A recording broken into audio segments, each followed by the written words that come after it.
ഈശ്വരജഗദ്ഭേദരഹിതാദ്വൈതതേജസേ സിദ്ധിവിദ്യാധരശിവസ്ഥരവേ ഗുരവേ നമഃ. ഓം നമോ നമഃ സമ്പ്രദായ പരമഗുരവേ.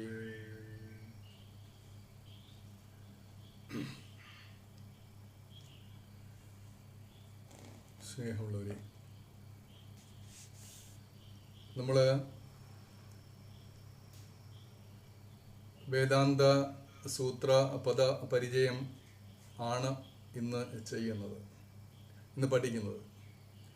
നമ്മൾ നേരത്തെ കാളിനാടകത്തിൻ്റെ 2ാം ഭാഗമെന്ന് ഞാൻ ഓർക്കാതെ പലരോടും പറഞ്ഞിട്ടുണ്ടെന്നാണ് എനിക്ക് തോന്നുന്നത്. അപ്പോൾ അത് ഞാൻ ഓർക്കാതെ പറഞ്ഞു പോയതാണ്. നമുക്ക് ഈ വേദാന്ത സൂത്ര പദ പരിചയം അതാണ് യഥാർത്ഥത്തിൽ നമുക്ക് എല്ലാ പഠനങ്ങളിലേക്കുമുള്ള ഒരു താക്കോലാണിത്. എന്നുവെച്ചാൽ അതിലേക്കുള്ള ഒരു കവാടം.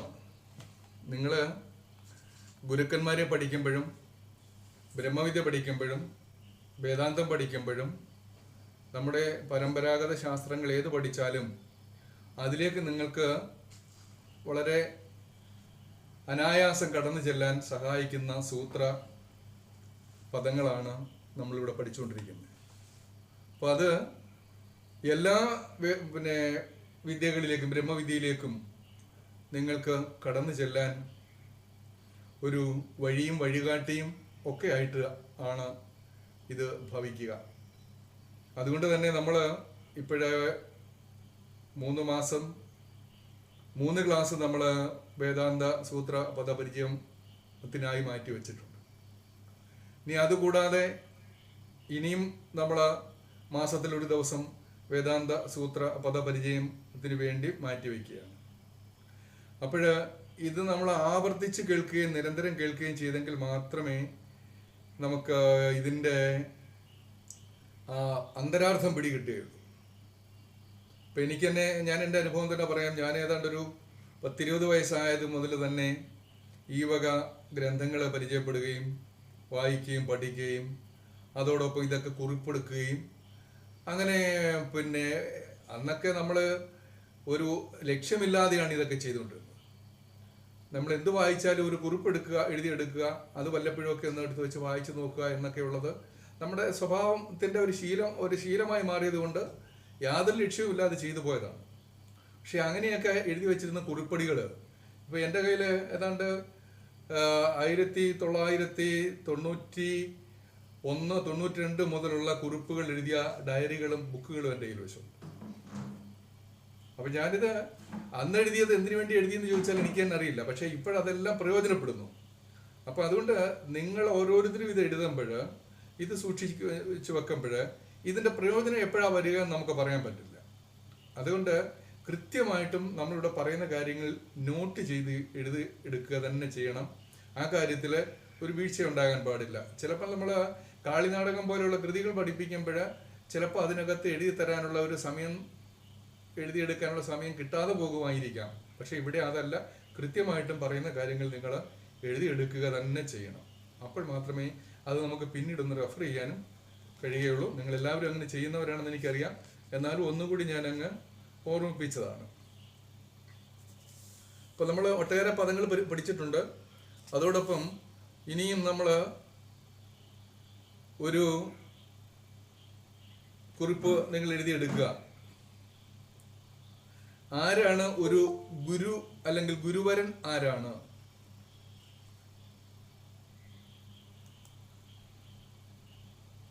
ഗുരു ആരാണ്? ഗുരു അല്ലെങ്കിൽ ഗുരു എന്നെഴുതിയിട്ട് അതിൻ്റെ അപ്പുറത്ത് അതിൻ്റെ ഒരു ഡെഫിനിഷൻ എന്ന പോലെ എഴുതിക്കൊള്ളുക. സ്വയം അറിഞ്ഞവൻ ആണ് ഗുരു. സ്വയം അറിഞ്ഞവൻ ആണ് ഗുരു.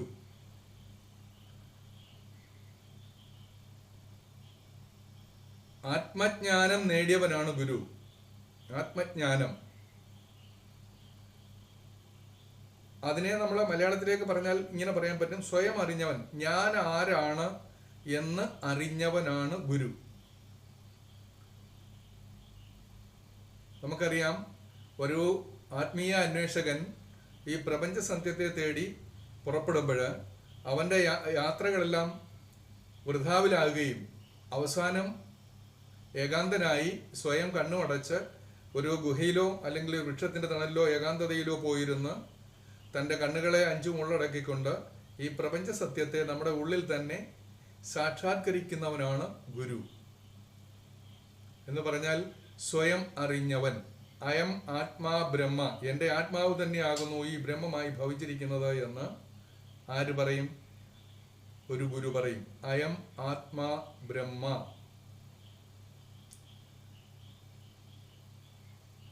എൻ്റെ ആത്മാവ് തന്നെയാകുന്നു ഈ ബ്രഹ്മം, അല്ലെങ്കിൽ ഞാൻ ആത്മാവിൻ്റെ അംശമാകുന്നു. അപ്പോൾ അതാണ് ഗുരുവരൻ. അപ്പം അങ്ങനെ സ്വയം ആത്മാന്വേഷണം നടത്തി പോകുന്ന ഒരു ഗുരു കണ്ടെത്തിയ സത്യം ലോകത്തോട് വിളിച്ചു പറയുമ്പോൾ നമ്മൾ അത് കേൾക്കും. ശ്രീനാരായണ ഗുരുദേവൻ അങ്ങനെ പറഞ്ഞിട്ടുണ്ട്, ഗദ്യപ്രാർത്ഥനയിൽ പറഞ്ഞിട്ടുണ്ട്, ഞാൻ ആരാണ്. അത് ഇത് തന്നെയാണ്, സ്വയം അറിഞ്ഞവൻ. സ്വയം അറിഞ്ഞിട്ട് പറയുകയാണ്, നാം ശരീരമല്ല അറിവാകുന്നു. അങ്ങനെ നാം ശരീരമല്ല അറിവാകുന്നു എന്ന് അറിയുന്നവൻ തീർച്ചയായിട്ടും ഒരു കാര്യം കൂടെ അറിഞ്ഞിരിക്കും, ഈ ശരീരമല്ല നാം. അപ്പൊ ഈ ശരീരത്തിനകത്തുള്ള ശരീരി ഏതാണ്? ഈ ശരീരം നശിച്ചു പോകുന്നതാണ്, ജീർണിച്ചു പോകുന്നതാണ്. അതിന് കൗമാരവും വാർദ്ധക്യവും യൗവനവും മരണവും ഒക്കെ ബാധിക്കുന്നതാണ്, ജീർണതയും ഒക്കെ ഉണ്ടാകുന്നതാണ്. അപ്പോഴും ജീർണിക്കാത്തതായി എന്തോ ഒന്ന് നിരന്തരമായി നമ്മുടെ അന്തരാത്മാവിൽ വസിക്കുന്നു എന്ന് നാം അറിയുന്നു. അതാകുന്നു നാം. അപ്പോൾ നാം ശരീരമല്ല അറിവാകുന്നു. ആ അറിവ് ഈ ശരീരം ഉണ്ടാകുന്നതിന് മുമ്പ് ഇവിടെ ഉണ്ടായിരുന്നു. ഈ അറിവ് ശരീരത്തോടൊപ്പം അല്ല ഉണ്ടായത്, ഈ ശരീരം ഉണ്ടാകുന്നതിന് മുമ്പും അതിവിടെ ഉണ്ടായിരുന്നു. നമ്മുടെ മുമ്പിൽ ഒരു നിലവിളക്ക് വെച്ചിരുന്നാല് ആ നിലവിളക്ക് എന്ന് പറയുന്നത് അതിന്റെ ശരീര രൂപമാണ്. നമ്മുടെ മുമ്പിൽ ഇരിക്കുന്ന ഭൗതിക രൂപമാണ്, അതിന്റെ ശരീരമാണ്, വിളക്കിന്റെ ശരീരമാണ് ആ വിളക്ക്. പക്ഷെ അതെന്താണ്?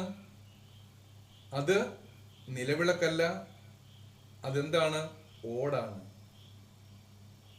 അതിന്റെ ആ ഓട് താൽക്കാലികമായി ഈ ശരീര രൂപം പ്രാപിച്ചിരിക്കുന്നത് മാത്രമാകുന്നു വിളക്ക്.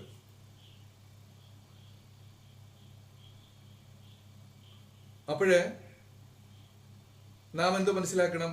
നാം ശരീരമല്ല അറിവാകുന്നു. അപ്പോൾ ഈ വിളക്കുണ്ടാകുന്നതിന് മുമ്പും ഓട് ഇവിടെ ഉണ്ടായിരുന്നു എന്നതുപോലെ നാം ഈ ശരീരം ഉണ്ടാകുന്നതിന് മുമ്പും നാം ഇവിടെ ഉണ്ടായിരുന്നു, അറിവായി നാം ഇവിടെ ഉണ്ടായിരുന്നു. അപ്പോൾ ഈ ശരീരം ഉണ്ടാകുന്നതിന് മുമ്പും അതുണ്ടായിരുന്നു എന്നുണ്ടെങ്കിൽ ഈ ശരീരം ഇല്ലാതെയും അതിന് നിലനിൽക്കാൻ കഴിയും. അതാണ് എൻ്റെ ഒരു പ്രത്യേകത. ശരീരമില്ലാതെ അതിവിടെ നിലനിൽക്കാൻ കഴിയുമെന്നുണ്ടെങ്കിൽ തൽക്കാലം ഈ ശരീരത്തിലേക്ക് ഈ വീട്ടിലേക്ക് ഒന്ന് പ്രവേശിച്ചു. അത് കഴിഞ്ഞിട്ട് ഈ വീട് പൊളിഞ്ഞു പോകുമ്പോൾ, ഈ ശരീരം ഇല്ലാതെയാകുമ്പോൾ വീട്ടിൽ നിന്ന് ഈ അറിവ് പുറത്തേക്ക് പോകും, ഈ പ്രപഞ്ചത്തിലേക്ക് ലയിക്കും. അതാണ് സ്വയം അറിഞ്ഞവൻ ഇതാണ് അറിയുന്നത്. നാം ഇപ്പോഴ് ഉണ്ടായവന് അല്ല, ഈ ശരീരമല്ല എൻ്റെ സ്ഥിരമായ വാസസ്ഥലം, ഇതിന് പുറത്തായിരുന്നു കുറേ കാലമായിട്ട് നാം ഇവിടെ നിൽക്കുന്നു. ഇനിയും ഈ ശരീരം ഉപേക്ഷിച്ച് പോയാലും ഇതുപോലെ തന്നെ നാം ഇവിടെ ഉണ്ടാകും എന്നും പറയുന്നു. അതാണ് സ്വയം അറിഞ്ഞ അറിവ്. അതാണ് സകല പാപങ്ങളെയും വറുത്ത് കളയുന്ന ആ പരമമായ ജ്ഞാനമാണ് ഇതെന്ന് ഗദ്യപ്രാർത്ഥനയിലും പറയുന്നുണ്ട്. നാം ഈ ശരീരമല്ല എന്നുള്ള അറിവ്, ഈ കാണപ്പെടുന്നതൊക്കെയും സ്ഥൂലം, സൂക്ഷ്മം, കാരണം എന്നീ 3 രൂപങ്ങളോട് കൂടിയതും ഇത് പരമാത്മാവിൽ നിന്നും ഉണ്ടായതാണ് എന്നുള്ളതുമായ ആ അറിവാണ് നമ്മുടെ സർവ്വ പാപങ്ങളെയും ഇല്ലാതെയാക്കാൻ പോകുന്ന അത് എന്ന് ആര് പറഞ്ഞിട്ടുണ്ട്? മഹാഗുരു നമ്മോട് ഗദ്യപ്രാർത്ഥനയിൽ പറഞ്ഞിട്ടുണ്ട്. അതുകൊണ്ട് ഗുരുവര്യൻ എന്ന് പറഞ്ഞാൽ, ഗുരു എന്ന് പറഞ്ഞാൽ സ്വയം അറിഞ്ഞവനാണ്. ഈ സത്യത്തെ അറിഞ്ഞവനും അനുഭവിച്ചവനും സാക്ഷാത്കരിച്ചവനുമാണ്. അതാണ് ഗുരു. അപ്പൊ ഇനി ആരാണ് ആചാര്യൻ? ആചാര്യൻ എന്ന് പറഞ്ഞാൽ ഒരിക്കലും ഗുരു ആകാൻ ആയിട്ടില്ല. അദ്ദേഹം എന്ത് ചെയ്യുന്നുണ്ട്? സ്വയം അറിഞ്ഞിട്ടില്ല. ഞാൻ ആരാണ് എന്ന് സ്വയം അറിഞ്ഞിട്ടില്ല. സ്വയം അറിഞ്ഞവനിൽ നിന്നും സ്വീകരിച്ചവനാണ് ആചാര്യൻ.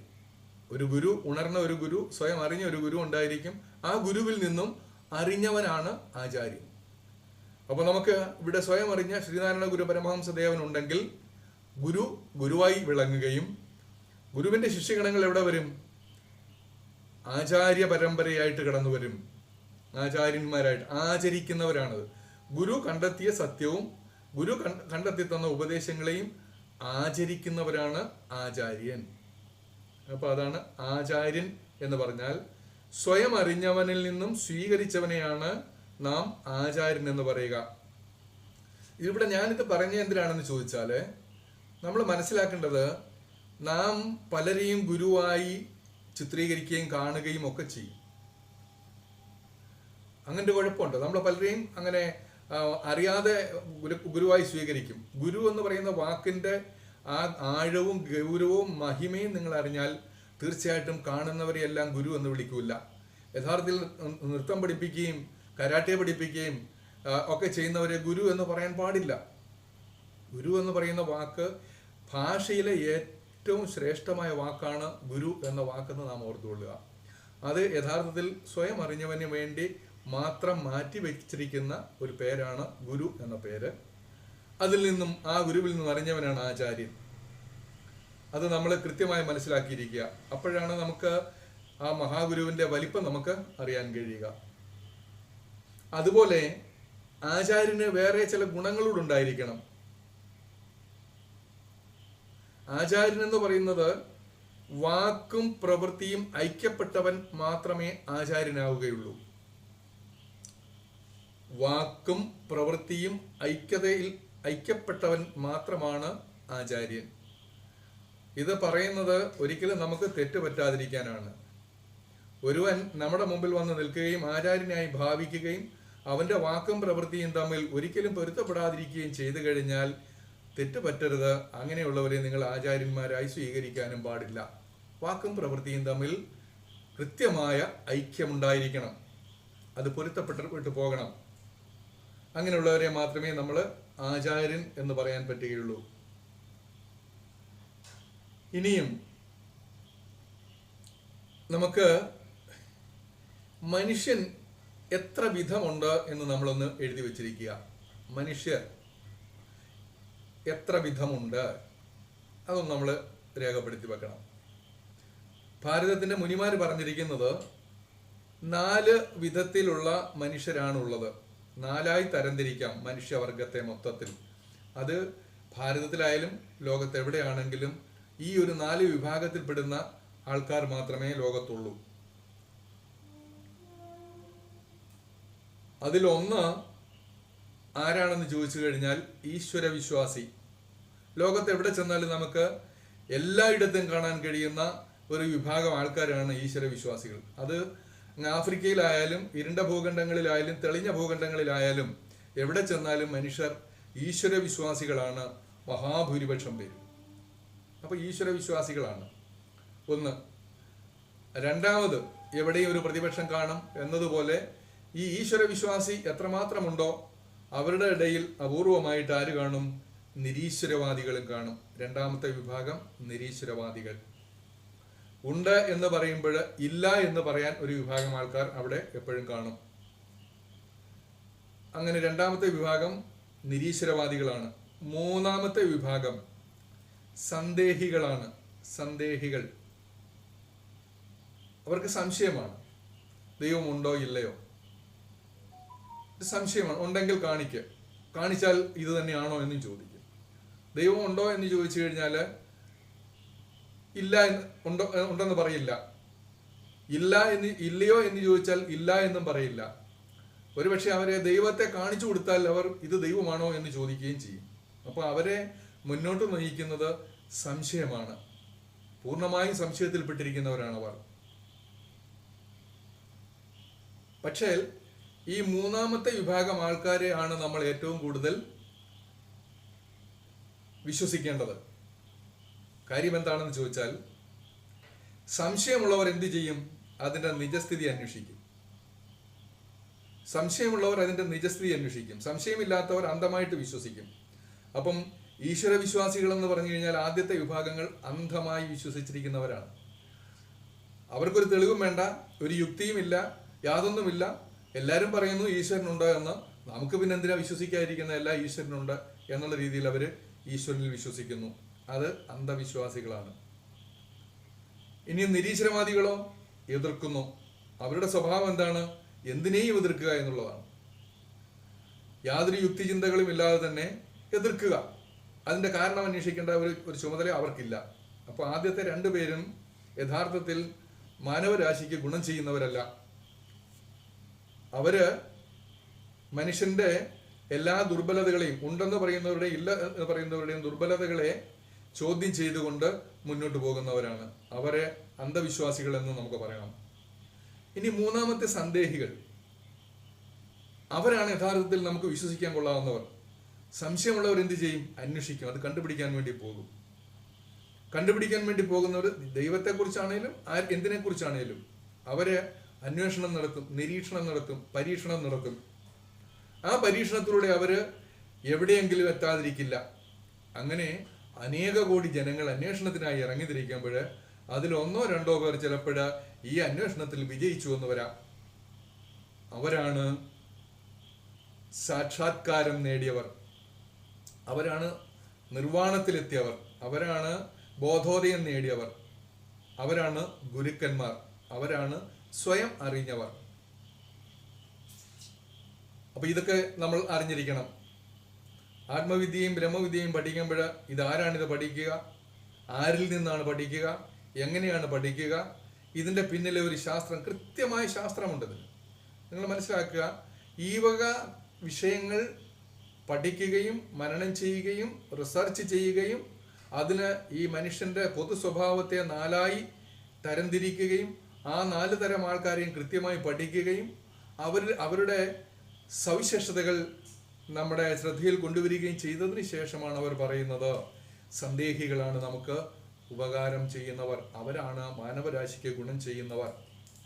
നോക്കാം, നമുക്ക് ഈ സന്ദേഹികളാണ് ഈ സമൂഹത്തിന്റെ പരിവർത്തനത്തിനും മാറ്റത്തിനും ഒക്കെ വേണ്ടി ഇറങ്ങി പ്രവർത്തിക്കുന്നവരൊക്കെ തന്നെയും സന്ദേഹികളാണ്. എന്നാൽ മനുഷ്യകുലത്തിനെ ആകമാനം പരിവർത്തനപ്പെടുത്തുന്നതിന് വേണ്ടി ജാതി മതഭേദമില്ലാതെ സർവമാന ജനങ്ങളെയും സംരക്ഷിക്കുന്നതിനും അവരുടെ ഉന്നമനത്തിനുമായി ജീവിതത്തെ മാറ്റിവെക്കുന്നവരാണ് ഗുരുക്കന്മാർ. അത് നമ്മൾ അറിഞ്ഞുകൊള്ളുക. അപ്പൊ അങ്ങനെ മനുഷ്യർ 3 വിധമുണ്ട്. 1 ഈശ്വര വിശ്വാസിയാണ്, 2 നിരീശ്വരവാദിയാണ്, 3 സന്ദേഹിയാണ്, 4 സാക്ഷാത്കാരം നേടിയവർ. ഈ സാക്ഷാത്കാരം നേടിയവര് സന്ദേഹികളുടെ ഉൽപ്പന്നമാണ്. അതുകൂടെ നാം അറിഞ്ഞിരിക്കുക. ഇനിയും ഈ സാക്ഷാത്കാരം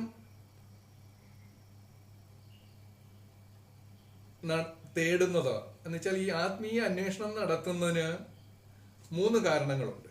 അതുകൊണ്ട് എഴുതിക്കൊള്ളുക. ആത്മീയ അന്വേഷണം നടത്താനുള്ള 3 കാരണങ്ങൾ. അപ്പൊ ഇതൊക്കെ നിങ്ങള് ഭഗവാനെ ശ്രീനാരായണ ഗുരുദേവന്റെ ജീവിത ലക്ഷ്യത്തെക്കുറിച്ച് പഠിക്കുമ്പോൾ, ഗുരുവിനെ കുറിച്ച് പഠിക്കുമ്പോൾ ഇതെല്ലാം നിങ്ങളുടെ മനസ്സിൽ വെച്ചിരിക്കണം. ഇതൊക്കെ കൃത്യമായി പഠിക്കുകയും മനനം ചെയ്യുകയും ജീവിതത്തിൽ ആചരിക്കുകയും അതിനെ പിന്തുടരുകയും ഒക്കെ ചെയ്ത ഗുരുവാണ് ശ്രീനാരായണ ഗുരു പരമഹംസദേവനെന്ന് നിങ്ങൾ ഓർത്തുകൊള്ളുക. ഈ വഴികളൊക്കെയാണ് ഗുരു തെരഞ്ഞെടുത്തത്. നിങ്ങൾ കൃത്യമായി മനസ്സിലാക്കിക്കൊള്ളുക. അല്ലാണ്ട് ഒരു സുപ്രഭാതത്തിൽ ഗുരുവായി നമ്മുടെ മുമ്പിൽ വന്ന് പ്രത്യക്ഷപ്പെടുകയായിരുന്നില്ല.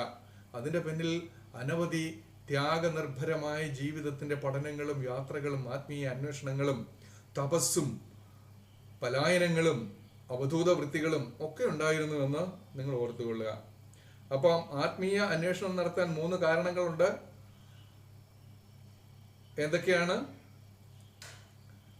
1 കൗതുകമാണ്.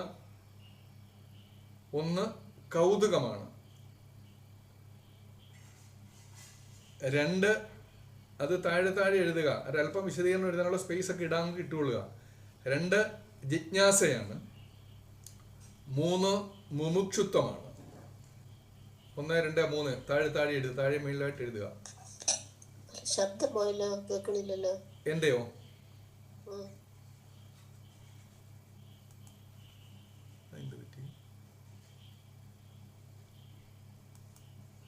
ഇപ്പൊ കിട്ടുന്നുണ്ടോ?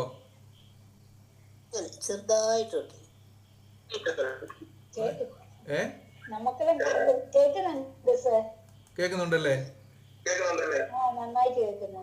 ആഹാ. ഇവിടെ എന്തോ ചെറുതായി. ആ ആ ആ ആ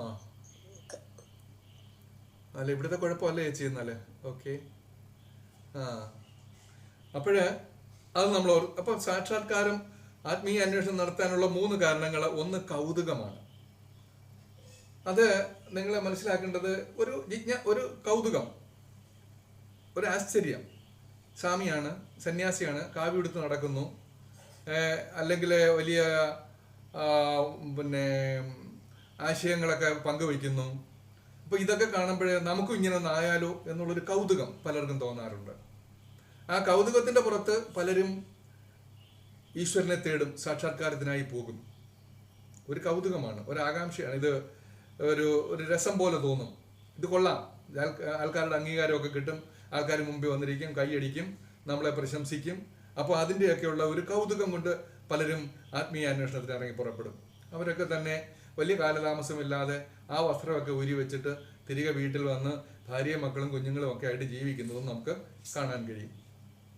ഇനി രണ്ടാമത്തത് ജിജ്ഞാസയാണ്. ജിജ്ഞാസ എന്ന് പറഞ്ഞു കഴിഞ്ഞാൽ അറിയാനുള്ള ആഗ്രഹം, തീഷ്ണമായ ആഗ്രഹം, തീവ്രമായ ആഗ്രഹം. ഇതെന്താണെന്ന് അറിയാനുള്ള, അറിഞ്ഞേ പറ്റൂ എന്നുള്ള അടങ്ങാത്ത ആഗ്രഹം കൊണ്ട് പലരും ഇതിനു വേണ്ടി പുറപ്പെടും.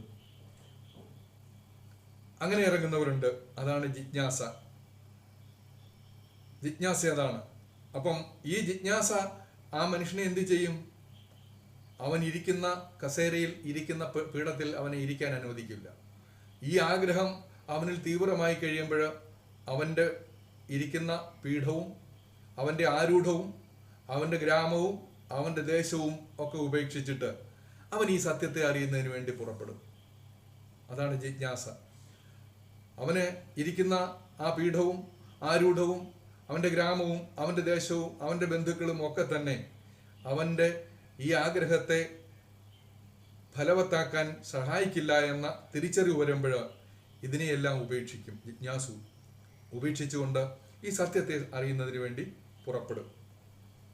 അങ്ങനെ ജിജ്ഞാസുക്കളും ആത്മീയ അന്വേഷണം നടത്തും. പിന്നെ മൂന്നാമതൊരു വിഭാഗമുണ്ട്, മുമുക്ഷുത്വം.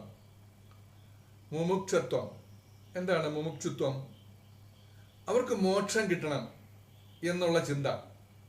എന്താണ് മോക്ഷം? മോക്ഷം എന്ന് പറയുന്നത് അതിൻ്റെ താത്വികമായി പറഞ്ഞാൽ മോഹക്ഷയത്തെ ആണ് മോക്ഷം എന്ന് പറയുക. മോഹം ക്ഷയിക്കുക.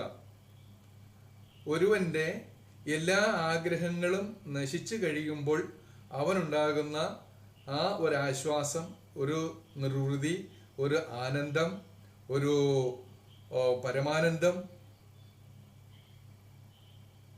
അതാണ് മോഹക്ഷയം ഉണ്ടാകുക. എല്ലാ മോഹങ്ങളിൽ നിന്നും അവൻ മോചിക്കപ്പെടുക. യാതൊരാഗ്രഹങ്ങളുമില്ല.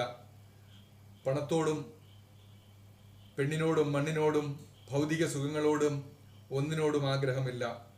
നിർവികാരമായി നിർമ്മമതയോടുകൂടി യാതൊന്നിനോടും ഒട്ടിച്ചേരാതെ എല്ലാറ്റിനെയും എന്നാൽ ഒന്നിനെയും വെറുക്കാതെ, ആരോടും പരിഭവമില്ലാതെ, ആരോടും അധികമായ സ്നേഹമില്ലാതെ അവർ ഈ മണ്ണിലൂടെ നടന്നു പോകും. അങ്ങനെയുള്ളവരാണ് മുമുക്ഷുക്കൾ. അങ്ങനെ 3 വിധത്തിൽ ഉള്ളവരാണ് ആത്മീയ അന്വേഷണം നടത്തുന്നത്. പക്ഷേ ഈ 3 പേരിൽ ലക്ഷ്യത്തിലെത്താനാണ് സാധ്യത എന്നുള്ളത് കൂടി ശാസ്ത്രം പറയുന്നുണ്ട്, ഗുരുക്കന്മാർ പറയുന്നുണ്ട്.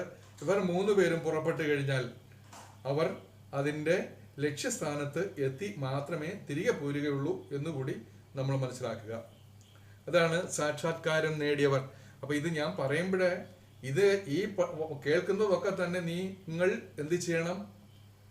ഗുരുദേവന്റെ ജീവിതചര്യയും ജീവിത ലക്ഷ്യവും അവതാര ലക്ഷ്യവും ഒക്കെ അതുമായി ചേർത്ത് വെച്ചുകൊണ്ട് തന്നെ വേണം ഇതൊക്കെ നിങ്ങൾ കേൾക്കാനും പഠിക്കാനും മനനം ചെയ്യാനും. അപ്പം അതുകൂടെ നിങ്ങൾ അറിഞ്ഞിരിക്കുക.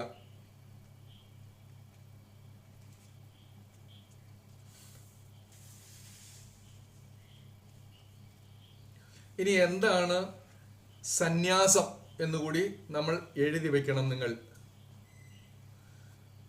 സന്യാസം എന്ന് വെച്ചാൽ എന്താണ്?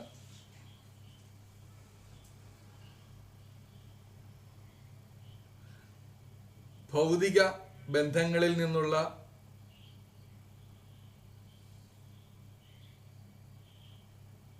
മോചനത്തെയാണ് സന്യാസം എന്ന് പറയുക.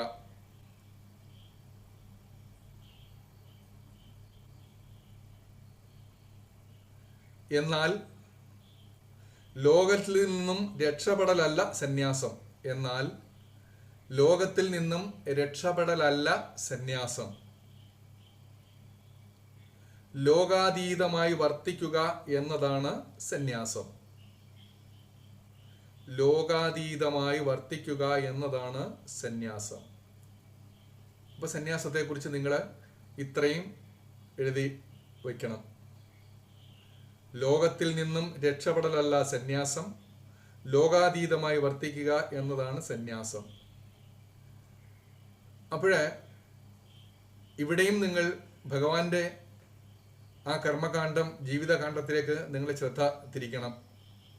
എങ്ങനെയാണ് ഭഗവാൻ ജീവിച്ചത്? ലോകത്തു നിന്ന് രക്ഷപ്പെട്ടില്ല. സന്യാസിയായി സത്യസാക്ഷാത്കാരം നേടുന്നതിനുമായി മഹാഗുരു കുറെ കാലം നമ്മിൽ നിന്ന് മാറി നിന്നു എന്നുണ്ടെങ്കിലും തന്നെയും എന്താണ്, ആ സഫലതയ്ക്ക് ശേഷം മഹാഗുരു ജനപദങ്ങളിലേക്ക് ഇറങ്ങി വരുന്നു, ജനസാമാന്യങ്ങളിലേക്ക് ഇറങ്ങി വരുന്നു, ജനലക്ഷങ്ങളുടെ ഇടയിലേക്ക് ഇറങ്ങി വരുന്നു. താൻ കണ്ടെത്തിയ പരമമായ സത്യം ലോകത്തിൻ്റെ മുമ്പിൽ വിളിച്ചു പറയുന്നു. അവർക്ക് അവരുടെ ജീവിതത്തിൻ്റെ ഉന്നമനത്തിനും അവരുടെ ജീവിതത്തിൻ്റെ ഉത്കർഷത്തിനും ഒക്കെ വേണ്ടി കർമ്മനിരതനായി മാറുന്നു. അപ്പോൾ ലോകത്തിൽ നിന്നും മഹാഗുരു രക്ഷപ്പെട്ടില്ല, ഒഴിഞ്ഞു മാറിയില്ല, ലോകത്തെ ഉപേക്ഷിച്ചില്ല. എല്ലാവരെയും തൻ്റെ ആത്മമിത്രങ്ങളായി കണ്ടുകൊണ്ട് അവരുടെ ഉത്കർഷത്തിനും ഉന്നതിക്കുമായി ഭഗവാൻ നിരന്തരമായി പ്രവർത്തിച്ചു, അവിരാമമായി പ്രവർത്തിച്ചു, ജീവിതാന്ത്യം വരെ പ്രവർത്തിച്ചു. പക്ഷേ ആ കർമ്മത്തിന് ഒരു സവിശേഷതയുണ്ടായിരുന്നു. ഗുരുദേവൻ ഈ ലോകത്ത് പ്രവർത്തിച്ചു എന്നുണ്ടെങ്കിൽ തന്നെയും ലോകാതീതമായി ആണ് പ്രവർത്തിച്ചത്. എന്ന് വെച്ച് കഴിഞ്ഞാൽ ഈ ലോകത്തെ ഒന്നിനെയും തന്നെ കീഴ്പ്പെടുത്താനോ തന്നെ സ്വാധീനിക്കാനോ തന്നിൽ നിയന്ത്രണങ്ങൾ ഏർപ്പെടുത്താനോ സാധിക്കാത്ത വിധം അതീതമായി, എല്ലാറ്റിനും അതീതമായി, എല്ലാറ്റിനെയും ഒരുപോലെ കണ്ടുകൊണ്ട്, എല്ലാറ്റിൽ നിന്നും തുല്യമായി അകലം പാലിച്ചുകൊണ്ടും തുല്യമായി അടുത്തു നിന്നുകൊണ്ടും ഭഗവാന് തൻ്റെ കർമ്മകാന്ഡം പൂർത്തിയാക്കാൻ കഴിഞ്ഞു എന്നതുകൂടി നിങ്ങൾ മനസ്സിലാക്കണം. അതാണ് ഒരു സന്യാസിയുടെ സവിശേഷത. അതാണ് ലോകാതീതമായി വർത്തിച്ചു. ജാതി മതങ്ങൾക്കും ദേശകാലങ്ങൾക്കും ഒക്കെ അതീതമായി സർവജീവജാലങ്ങളിലേക്കും എല്ലാ മാനവരിലേക്കും സമമായി തൻ്റെ സ്നേഹവും തൻ്റെ കരുതലും തൻ്റെ കാഴ്ചപ്പാടും പകർന്നു കൊടുത്തുകൊണ്ടാണ് മഹാഗുരു കടന്നുപോയത്. അതാണ് സന്യാസം. ഇനി എന്താണ് ആത്മീയത കൊണ്ടുള്ള നേട്ടം? എന്താണ് ആത്മീയതയുടെ ഗുണഫലം? എന്താണ് അത് എഴുതുക. എവിടെ ആധ്യാത്മികത ഉണ്ടോ അവിടെ പ്രശ്നങ്ങളൊന്നുമില്ല. എവിടെ ആധ്യാത്മികത ഉണ്ടോ അവിടെ പ്രശ്നങ്ങളൊന്നുമില്ല. എവിടെ ഒരു പ്രശ്നം നിലനിൽക്കുന്നുവോ അവിടെ ആധ്യാത്മികതയും ഇല്ല.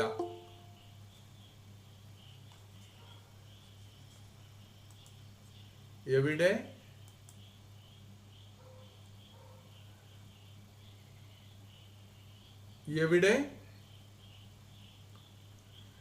ഒരു പ്രശ്നം നിലനിൽക്കുന്നുവോ അവിടെ ആധ്യാത്മികതയും ഇല്ല.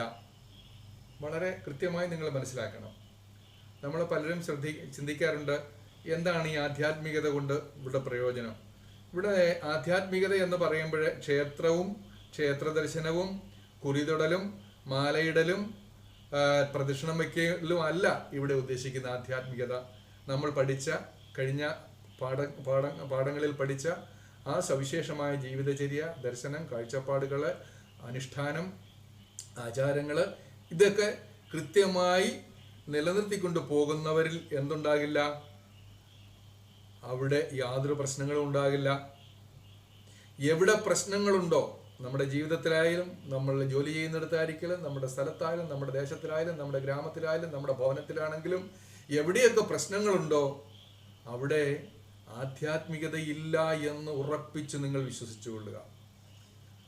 നിങ്ങൾ നോക്കുമ്പോൾ നെറ്റി നിറയെ കുറിയൊക്കെ കാണും, രുദ്രാക്ഷമാലകൾ കാണാം, അല്ലെ അടയാളമാലകളൊക്കെ കാണാം, ചട്ടകളും പ്രത്യേകമായി രൂപകൽപ്പന ചെയ്ത ചട്ടകളും ഒക്കെ കാണാം.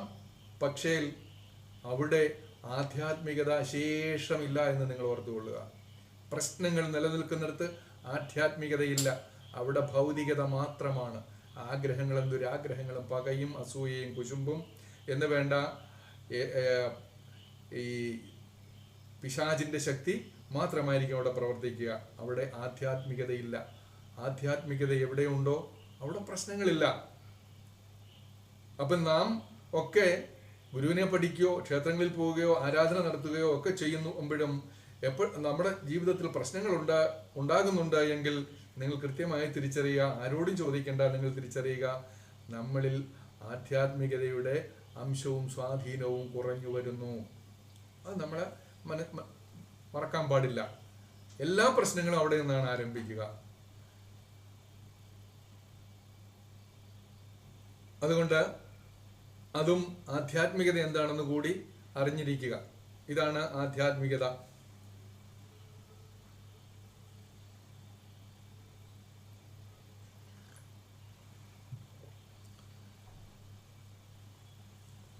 നമ്മള്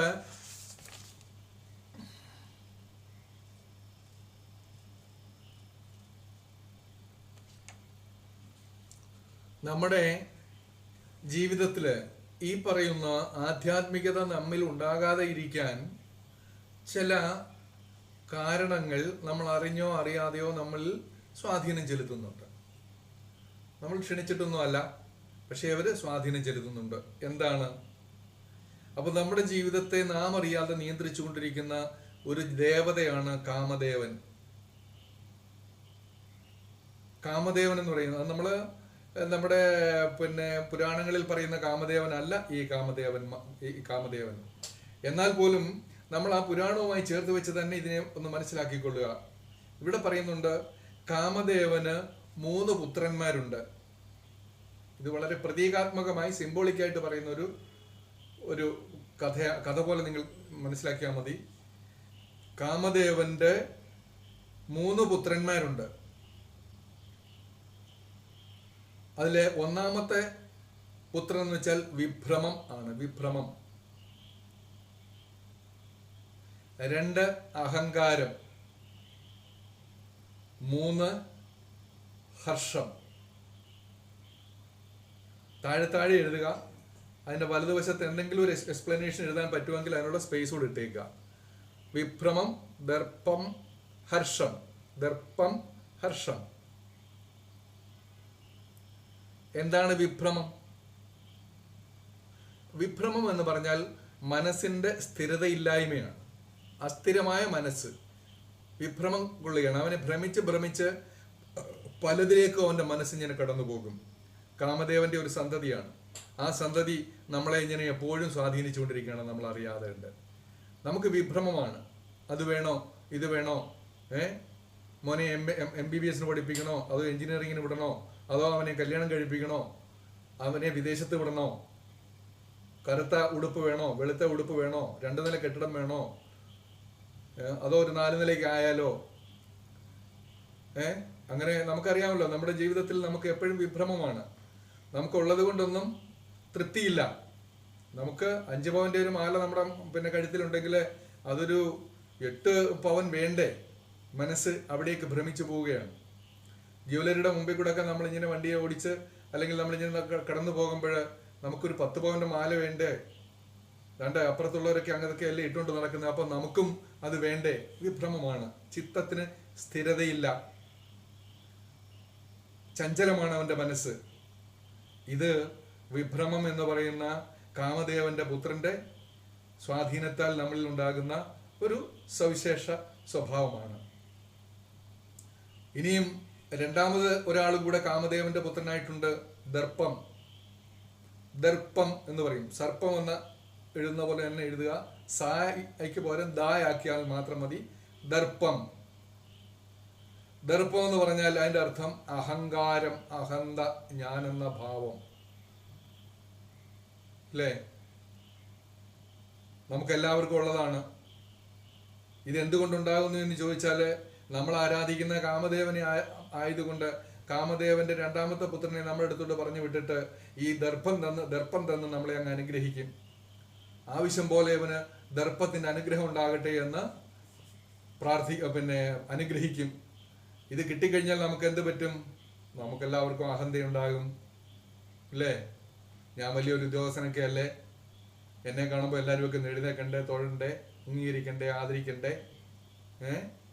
ഞാനല്ലേ മിടുക്കൻ? അല്ലേ?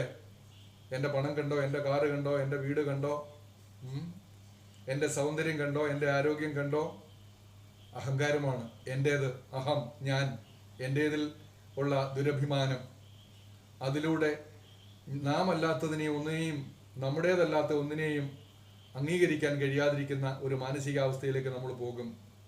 അപ്പം ദർപ്പം എന്ന് പറയുന്ന ഉപദേവൻ നമ്മളെ അനുഗ്രഹിച്ചിരിക്കുന്നു എന്ന് നമ്മൾ മനസ്സിലാക്കുക. ഇനിയും മൂന്നാമത് ഒരു മോനൂടെ ഉണ്ടെന്ന് നമ്മൾ പറഞ്ഞല്ലോ കാമദേവന്. ആ ആളിന്റെ പേരാണ് ഹർഷം. ഹർഷം എന്താണ്? ഹർഷം, രോമഹർഷം എന്നൊക്കെ നമ്മൾ പറയുമല്ലേ. അതൊരു ഒരു നൈമിഷികമായ ഒരു ആനന്ദത്തിന്റെ തിരത്തള്ളലാണ് ഹർഷം. നൈമിഷികമായ ആനന്ദത്തിന്റെ ഒരു തള്ളൽ, അതാണ് ഹർഷം. അധിക നേരം അത് നിലനിൽക്കില്ല, അല്പസമയം മാത്രമേ നിൽക്കൂ. പക്ഷെ അതിൽ നമ്മൾ അഭിരമിച്ചിരിക്കുകയാണ്. ഒരു നിമിഷത്തെ ആ ഒരു വലിയ ആനന്ദത്തിന്റെ അല്ലെങ്കിൽ ഒരു സന്തോഷത്തിന്റെ തിരത്തള്ളലിൽ നമ്മൾ പെട്ടുപോകുന്നു, അഭിരമിച്ചു പോകുന്നു. അപ്പൊ ഈ മൂന്ന് കാര്യങ്ങൾ നമ്മൾ മനസ്സിലാക്കിയിരിക്കണം.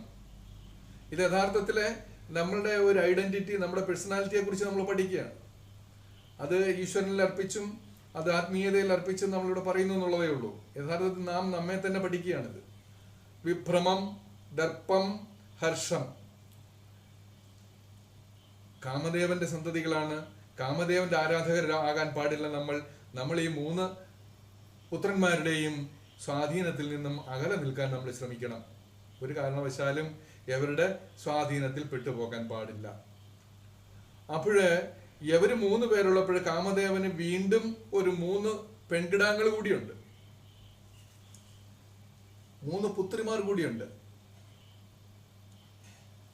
അവരും യഥാർത്ഥത്തിൽ നമ്മുടെ ഇടയിൽ നാം അറിയാതെ നമ്മുടെ മനസ്സിലേക്ക് നുഴഞ്ഞു കയറി അവരുടെ സ്വാധീനം ഉറപ്പിച്ചിരിക്കുകയാണ്. ആത്മജ്ഞാനം ഉണ്ടെങ്കിൽ ഞാൻ ആരാണെന്ന് അറിഞ്ഞു കഴിഞ്ഞാൽ അവരൊന്നും നമ്മുടെ ദേഹത്ത് അധികകാലം കുടിയിരിക്കില്ല, നമ്മുടെ മനസ്സിൽ അധികാരം കുടിയിരിക്കില്ല. അവരെയൊക്കെ നിർത്തേണ്ടടുത്ത് നമ്മൾ നിർത്തും. അപ്പം കാമദേവന്റെ 3 പുത്രിമാരുണ്ട്. അതിലൊന്ന് തൃഷ്ണയാണ്, 2 പ്രീതിയാണ്, 3 രതി. ഇത് 3ആണ്.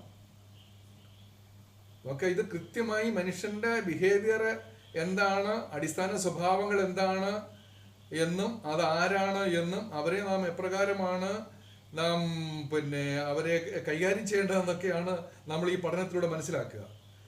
അപ്പം കാമദേവന്റെ 3 പുത്രിമാർ, 1 തൃഷ്ണ, 2 പ്രീതി, 3 രതി. എന്താണ് തൃഷ്ണ? എന്താണ് തൃഷ്ണ എന്ന് പറഞ്ഞാല് നമ്മിൽ ലീനമായി ഉറങ്ങിക്കിടക്കുന്ന തീവ്രമായ ആഗ്രഹങ്ങളെയാണ് തൃഷ്ണ എന്ന് പറയുക. നമ്മിൽ ലീനമായി അല്ലെങ്കിൽ ഉറങ്ങി അല്ലെങ്കിൽ ഗുപ്തഭാവത്തിൽ കിടക്കുന്ന തീവ്രമായ ആഗ്രഹത്തെയാണ് തൃഷ്ണ എന്ന് പറയുക. അത് പുറമേ കാണില്ല, നമ്മൾ പ്രകടിപ്പിക്കില്ല. എപ്പോഴും നമ്മളൊരു കർട്ടൻ ഇട്ടേക്കും. ഒരു മുഖം മൂടിയിട്ടിരിക്കും. നമ്മളെല്ലാം വലിയ മിടുക്കന്മാരാണ്, ആദർശവാന്മാരാണ്, നമ്മുടെ മഹാന്മാരാണ്, മാതൃകാപുരുഷന്മാരാണ് എന്നൊക്കെയുള്ള ഒരു കപട മൂടുപടം നമ്മുടെ ഉള്ളിൽ നമ്മുടെ മുഖത്ത് കാണാം. നമ്മുടെ പുഞ്ചിരിയും നമ്മുടെ സംഭാഷണവും നമ്മുടെ ശബ്ദവും ഒക്കെ ആകർഷകമായിരിക്കാം.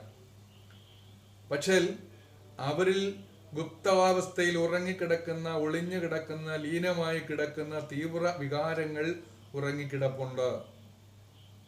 തീവ്രമായ ആഗ്രഹങ്ങൾ ഉറങ്ങിക്കിടപ്പുണ്ട്. അതിനെയാണ്, അങ്ങനെയുള്ള തീവ്ര വികാരങ്ങളെയാണ് തൃഷ്ണ എന്ന് പറയുക. ഇതൊക്കെ എങ്ങനെ കണ്ടെത്താമെന്ന് വെച്ചാൽ നാം നമ്മിലേക്ക് നോക്കണം. സൂക്ഷ്മമായി നമ്മുടെ ഉള്ളിലേക്ക് കണ്ണുകൾ അഞ്ചും ഉള്ളടക്കി കൊണ്ട് നോക്കിക്കഴിഞ്ഞാൽ ഈ തൃഷ്ണയെ കണ്ടെത്താം, വിഭ്രമത്തെ കണ്ടെത്താം, ദർപ്പത്തെ കണ്ടെത്താം, ഹർഷത്തെ കണ്ടെത്താം. ഇവരെയൊക്കെ നമുക്ക് കണ്ടെത്താം. എന്തിനാ കണ്ടെത്തുന്നത്? ഇങ്ങനെ കണ്ടെത്തിക്കഴിഞ്ഞാൽ, ഈ ക്രിമിനൽസിനെ കണ്ടെത്തിക്കഴിഞ്ഞാൽ, ഈ കുറ്റവാളികളെ കണ്ടെത്തിക്കഴിഞ്ഞാൽ, ഈ തിന്മയുടെ അവതാരങ്ങളെ കണ്ടെത്തിക്കഴിഞ്ഞാൽ അവരെ നമുക്ക് സാവകാശം നമ്മളിൽ നിന്നും പിടിച്ചു പുറത്താക്കാൻ പറ്റും. ഗുരുക്കന്മാർ എത്ര കാരുണ്യമുള്ളവരാണെന്ന് നിങ്ങൾ ഓർക്കണം. എത്ര ഗഹനമായ ചിന്തയിലൂടെയാണ് ഇങ്ങനെയുള്ള മഹത്തായ അറിവുകൾ നമുക്ക് പങ്കുവെച്ചു തന്നിരിക്കുന്നത്. ഇത് ഏതെങ്കിലും ഒരു മാനേജ്മെന്റ് വിദഗ്ധനെടുത്ത് എന്ന് ചോദിച്ചാലൊന്നും അവർ പറഞ്ഞു തരുന്നതാണോ ഇതൊക്കെ? ഒരിക്കലുമല്ല. ഇത് നമ്മുടെ ഗുരുക്കന്മാർ, പൂർവികരായ ഗുരുക്കന്മാർ, ഋഷീശ്വരന്മാര് അവരുടെ തപസ് കൊണ്ടും അവരുടെ മനനം കൊണ്ടും കണ്ടെത്തിയിട്ടുള്ള പരമമായ സത്യത്തെ നമുക്ക് ഇങ്ങനെ പറഞ്ഞു തന്നിരിക്കുകയാണ്. അങ്ങനെ കാമദേവന്റെ പുത്രിമാരിലെ ഒരാളെ നമ്മൾ പരിചയപ്പെട്ടു. തൃഷ്ണ ദേവിയാണ് അവള്, അല്ലേ? നമ്മൾ ആരാധിക്കാൻ കൊള്ളാവുന്ന ദേവിയല്ല. ഈ തൃഷ്ണയെ നമ്മൾ എന്ത് ചെയ്യണം? സാവകാശം നമ്മിൽ നിന്നും പറഞ്ഞു വിടേണ്ടതായിട്ടുണ്ട്. ഇവരെ ഒന്നും പറിച്ചെടുത്ത് കളഞ്ഞാൽ ഇരട്ടി ശക്തിയോടുകൂടി നമ്മളുടെ അടുത്തേക്ക് വരും. അങ്ങനത്തെ കുഴപ്പമുണ്ട്. ഈ പറഞ്ഞ ആൾക്കാരെയൊക്കെ തന്നെ നമ്മൾ അടിച്ചിറക്കാൻ നമുക്ക് പറ്റില്ല. അടിച്ചിറക്കി കഴിഞ്ഞാൽ ഒരു ഓടി വരും തിരിച്ച്. അതുകൊണ്ട് അവരെ അറിഞ്ഞ്, അവരെ മനസ്സിലാക്കി, അവരെ തന്ത്രപൂർവ്വം നമ്മളിൽ നിന്ന് ഒഴിവാക്കി വിടണം തൃഷ്ണയെ. 2, പ്രീതി. എന്താണ് പ്രീതി എന്ന് പറയും? അവൾ എന്താണ്? അവൾ സംതൃപ്തയായി നിൽക്കുന്നു, സംതൃപ്തി തേടുന്നു, പ്രീതി തേടുന്നു. ആ തൃഷ്ണയിൽ നിന്നും അവൾക്ക് എന്തുണ്ടാകണം? സംതൃപ്തി ഉണ്ടാകണം. ഒളിഞ്ഞു കിടക്കുന്ന, അടിച്ചമർത്തപ്പെട്ടിരിക്കുന്ന, ലീനമായി കിടക്കുന്ന തീവ്രമായ ആഗ്രഹങ്ങൾ സഫലമാക്കി അവൾക്ക് പ്രീതി നേടണം, പ്രീതയാകണം, സംതൃപ്തയാകണം. അങ്ങനെയുള്ള ഒരു മൂർത്തി കൂടി ഉണ്ട് കാമദേവന്റെ മകളായിട്ട്. അടുത്ത ആളാണ് കാമദേവൻ എന്ന് പറയുമ്പോൾ നമ്മളൊക്കെയും സംശയിക്കുകയും പുച്ഛത്തോടെ കാണുകയും നമ്മളൊക്കെ ഒരു അല്പം ലജ്ജയോടുകൂടി സംസാരിക്കുകയൊക്കെ ചെയ്യുന്ന രതി. 3ാമത്തെ മകളാണ്. ഒന്ന് ആലോചിച്ച് നോക്കുക. 6 മക്കളുള്ളവരിൽ ഏറ്റവും അവസാനം ഉള്ള ആളാണ് കാമദേവന്റെ സന്തതിയാണ് രതി. നോക്കണം, നമ്മൾ ആലോചിച്ച് നോക്കുക. ഈ 6നെയും നമ്മൾ നമ്മുടെ ജീവിതത്തിൽ നിയന്ത്രിക്കേണ്ടവരാണ്, ഒഴിവാക്കപ്പെടേണ്ടവരാണ്, നിയന്ത്രണ വിധേയമാക്കേണ്ടവരാണ്. പൂർണ്ണമായി ഒഴിവാക്കാൻ പറ്റില്ല എങ്കിൽ പോലും പൂർണ്ണമായി നമ്മുടെ നിയന്ത്രണത്തിൽ കൊണ്ടുവരേണ്ടതാണ്. ഇത് നമ്മൾ കൃത്യമായി വായിക്കുക, പഠിക്കുക, മനനം ചെയ്യുക. ഈ കാമദേവന്റെ 6 സന്തതികളെ കുറിച്ച് എനിക്ക് ഉറപ്പാണ് നിങ്ങൾ ആരും തന്നെ കാമദേവനെ കുറിച്ച് കേട്ടിട്ടുള്ളതല്ലാതെ കാമദേവന്റെ സന്തതികളെ കുറിച്ച് നിങ്ങൾ കേട്ട് കാണാൻ സാധ്യതയില്ല. അതുകൊണ്ട് ഇതൊക്കെ നിങ്ങൾ കൃത്യമായി എഴുതി വയ്ക്കുകയും ഇത് പിന്നീട് ചിന്തിക്കുകയും ഒക്കെ ചെയ്യേണ്ടതാണ്.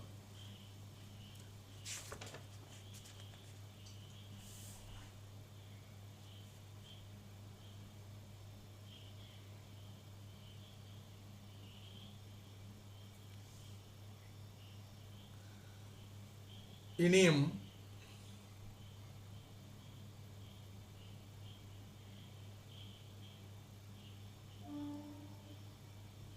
എന്താണ് ഭഗവാൻ എന്ന് പറഞ്ഞാൽ എന്താണ്? ഭഗവാൻ എന്ന് പറഞ്ഞാൽ അത് എഴുതി വെക്കുക.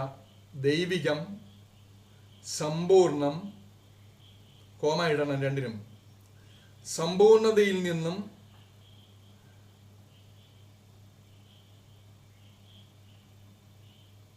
അല്ലെങ്കിൽ സത്തയിൽ നിന്നും ആവിർഭവിക്കുന്നവൻ എന്നാണ് അർത്ഥം.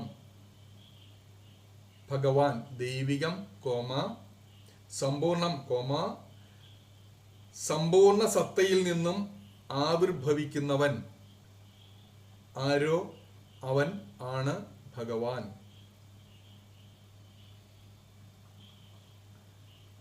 അതാണ് ഭഗവാൻ.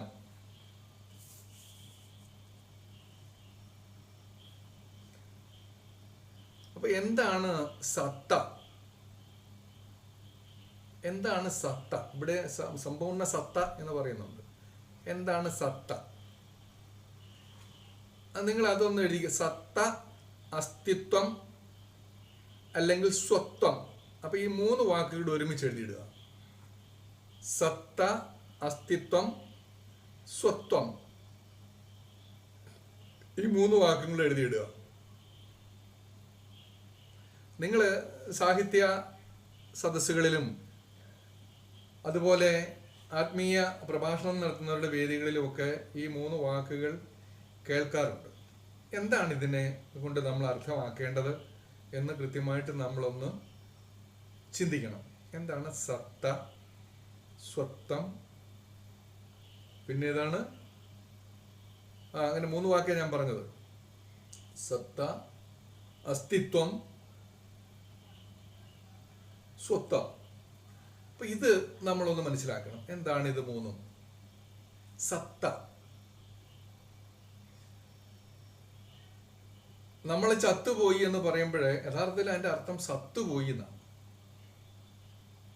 അപ്പൊ ഈ നമുക്ക് ഓരോ വ്യക്തിക്കും ഓരോ ജീവജാലങ്ങൾക്കും ആ ജീവജാലത്തിന്റെ ശരീരവും ആത്മാവും മനസ്സും കൂടി ചേർന്ന് നിൽക്കുന്നതായ ഒരാകത്തുകയുണ്ട്.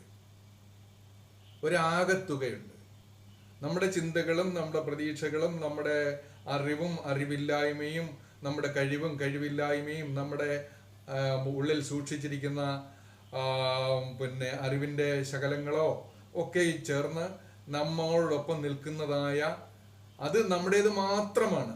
അത് മറ്റു ആരിലേക്കും നമുക്ക് പകർന്നു കൊടുക്കാൻ കഴിയില്ല. ആർക്കും അതിലേക്ക് കടന്നു വരാനും കഴിയില്ല.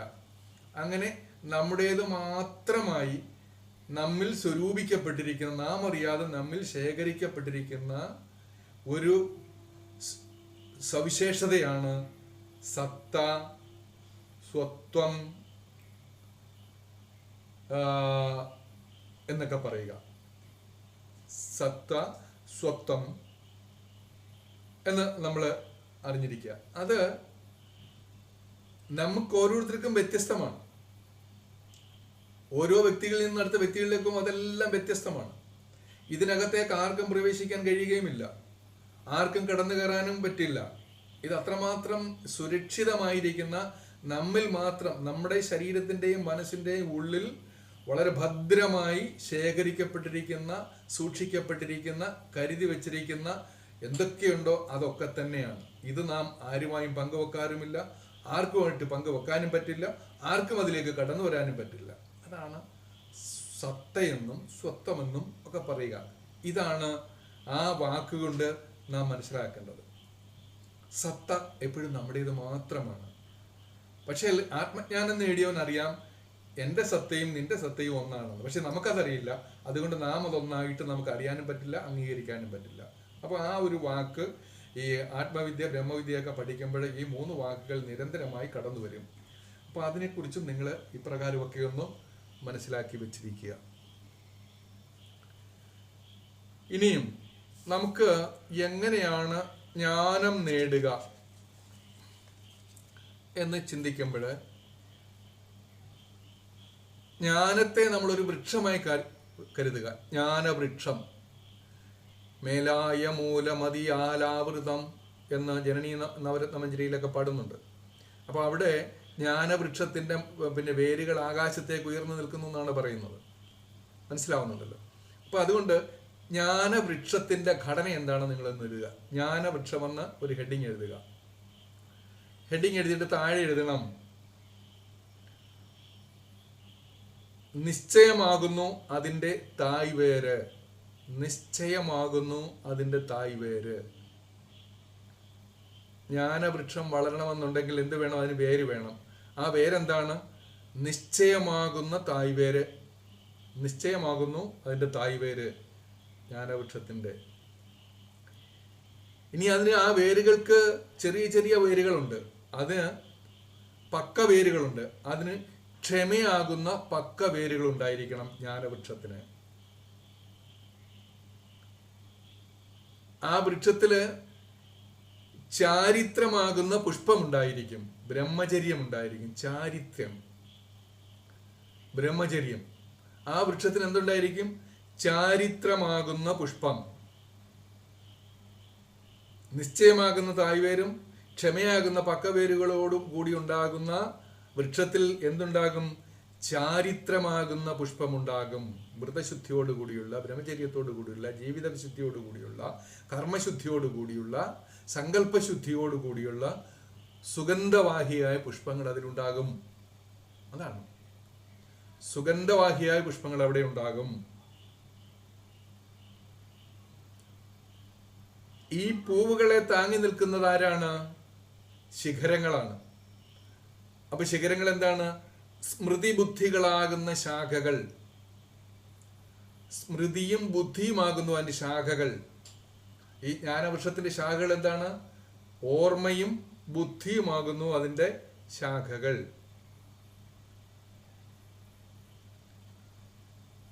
അപ്പോൾ ഇതൊക്കെ ഉണ്ടെങ്കിൽ പൂക്കുകയും കൂടെ ചെയ്തു കഴിഞ്ഞാൽ പിന്നെ എന്ത് ചെയ്യും? അതിന് കായ്ഫലം ഉണ്ടാകില്ലേ? അതിൽ നിന്നുണ്ടാകുന്ന കായ്കൾ എന്താണ്? ധർമ്മമാകുന്ന കായ്കളും അതിലുണ്ടാകും. ഇത്രയും ചേർന്നതാണ് ജ്ഞാനവൃക്ഷം. ഇത്രയും ചേർന്നതാണ് ജ്ഞാനവൃക്ഷം.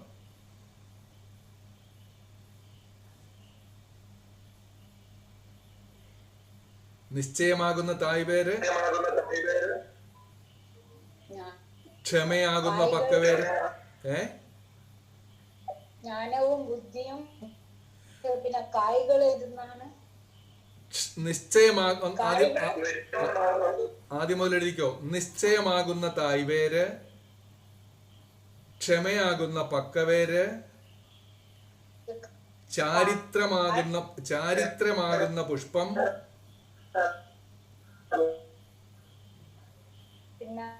സ്മൃതി ബുദ്ധികളാകുന്ന ശാഖകൾ, സ്മൃതി ബുദ്ധികളാകുന്ന ശാഖകൾ,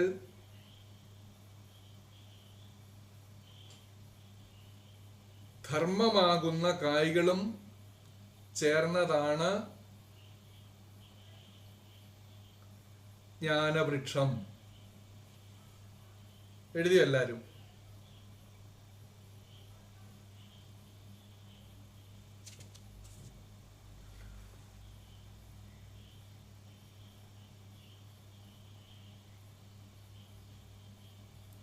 അപ്പോൾ അറിവിനെ തേടി ഇറങ്ങുന്ന നമുക്കൊക്കെ എന്തുണ്ടായിരിക്കണം? ഇവിടെ നിങ്ങൾ ആലോചിച്ച് നോക്ക്, നമ്മുടെ ഈ ക്ലാസ് ഇവിടെ നടക്കുമ്പോൾ എത്ര പേർക്കുണ്ട് ഇതൊക്കെ? നിശ്ചയമാകുന്ന തായ്വേർ ആർക്ക്, എത്ര പേർക്കുണ്ട്? 10-25 പേരുള്ള നമ്മുടെ ഈ ഒരു ചെറിയ കൂട്ടായ്മയില് ആ ദൃഢനിശ്ചയത്തോടു കൂടി ജ്ഞാനവൃക്ഷം അതിന്റെ വിത്ത് പാകാനായി വന്നിരിക്കുന്ന നമ്മളിൽ എത്ര പേര് ദൃഢനിശ്ചയത്തോടു കൂടി ഈ ധർമ്മശാലയിൽ അല്ലെങ്കിൽ ഈ ജ്ഞാനശാലയിൽ പങ്കെടുക്കുന്നു? നമ്മൾ ഓരോരുത്തരും ചിന്തിക്കുക. ഈ ജ്ഞാനം ഈ പാഠശാലയിൽ എത്ര പേര് നിശ്ചയമാകുന്ന തായ്വേരോടുകൂടി നിൽക്കുന്നു? ഇല്ല, വേരിളകി നിൽക്കുകയാണ്. അതിന് ക്ഷമയാകുന്ന പക്കവേരുണ്ടോ? ഇല്ല. 1 മണിക്കൂറോ 1.5 മണിക്കൂറോ മാസത്തില് ഒരു 1.5 മണിക്കൂർ വെച്ചൊരു 3 ദിവസം വന്ന് ഇതിനകത്ത് പങ്കെടുക്കാൻ എത്ര പേർക്ക് ക്ഷമയുണ്ട്? ഇല്ല, അവർക്കും പക്കവേരില്ല. അപ്പോൾ എന്താണ്? ബലമില്ലാത്ത വൃക്ഷമാണ് ഈ വൃക്ഷത്തിന്. അതിന്റെ വേര് ഉറപ്പില്ല, ഈ മണ്ണിൽ ഉറച്ചു നിൽക്കുന്ന വൃക്ഷമല്ല. ചാരിത്രമാകുന്ന പുഷ്പമുണ്ടോ? ഇല്ല. കർമ്മശുദ്ധിയുണ്ടോ? ജ്ഞാനശുദ്ധിയുണ്ടോ? സങ്കല്പശുദ്ധിയുണ്ടോ? ഇതൊന്നുമില്ല. ചാരിത്രമില്ല. ചാരിത്രം എന്ന് പറയുമ്പോൾ സ്ത്രീ പുരുഷ സുഖം എന്ന് മാത്രം നിങ്ങൾ മനസ്സിലാക്കേണ്ട. ചാരിത്രം എന്ന് പറയുന്നത് ഇതൊക്കെയാണ്, ഈ ശുദ്ധികളാണ്. സ്മൃതി ബുദ്ധികളാകുന്ന ശാഖയുണ്ടോ? ഓർമ്മയുണ്ടോ? നിങ്ങൾക്ക് പഠിക്കുന്ന കാര്യങ്ങൾ, പറയുന്ന കാര്യങ്ങൾ ഓർമ്മിക്കാൻ വേണ്ടി നിങ്ങൾ എത്രമാത്രം ഓർമ്മിക്കുന്നു? സ്മൃതി ബുദ്ധികളാകുന്ന ശാഖകൾ നിങ്ങൾക്കുണ്ടായിരിക്കണം. ഇതുണ്ടെങ്കിൽ എന്തുണ്ടാകും? ധർമ്മമാകുന്ന കായ്കൾ അവിടെ പുഷ്പിക്കുക തന്നെ ചെയ്യും. നിങ്ങളിൽ ധർമ്മം പുഷ്പിക്കണമെന്നുണ്ടെങ്കിൽ നിങ്ങൾക്ക് എന്ത് വേണം? നിശ്ചയമാകണം, ക്ഷമയുണ്ടാകണം, ചാരിത്രമുണ്ടാകണം, ജീവിത വിശുദ്ധി ഉണ്ടാകണം, സ്മൃതിബുദ്ധികളാകുന്ന ശാഖകൾ ഉണ്ടാകണം. അവിടെ ധർമ്മത്തിൻ്റെ കായ് ആവോളം വളർന്നു വരും.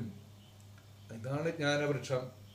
ഇങ്ങനെയാണ് നമുക്ക് ഒരു ജ്ഞാനവൃക്ഷത്തെ പരിപാലിക്കുന്നതിന് നമ്മൾ ഇത്രയും കാര്യങ്ങൾ ഉണ്ടായിരിക്കണം. അപ്പം നമുക്ക് ജ്ഞാനവൃക്ഷത്തെക്കുറിച്ചും ഏകദേശം മനസ്സിലായി എന്ന് ഞാൻ വിചാരിക്കുന്നു. നമ്മൾ വേദാന്ത പാഠശാലയിൽ സൂത്രപദങ്ങൾ പരിചയപ്പെടുത്തിയതിൽ ആദ്യ ഭാഗങ്ങളൊക്കെ വേദാന്ത സൂത്രപദങ്ങൾ തന്നെയായിരുന്നു പരിചയപ്പെടുത്തിയതെങ്കിൽ ഇത് യഥാർത്ഥത്തിൽ നമ്മിൽ ധാർമ്മിക ബോധം ഉയർത്തുന്നതിന് വേണ്ട കുറേ വിഷയങ്ങളാണ് നമ്മളിപ്പോൾ ഇവിടെ പഠിക്കുന്നത്. നമ്മളിലെ ജ്ഞാനം വളരുന്നതിന് വേണ്ടിയുള്ള കാര്യങ്ങൾ കൂടിയാണ് നമ്മളിവിടെ ഇപ്പോൾ പഠിക്കുന്നത്.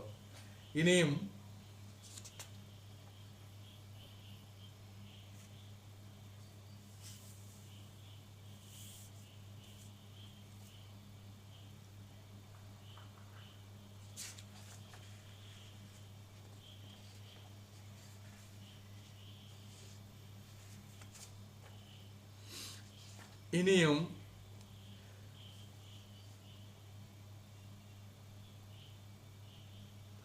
നമുക്ക് ചില വാക്കുകൾ അത് എന്താണ് എന്ന് നമ്മൾ ഒന്ന് എഴുതി വയ്ക്കുക.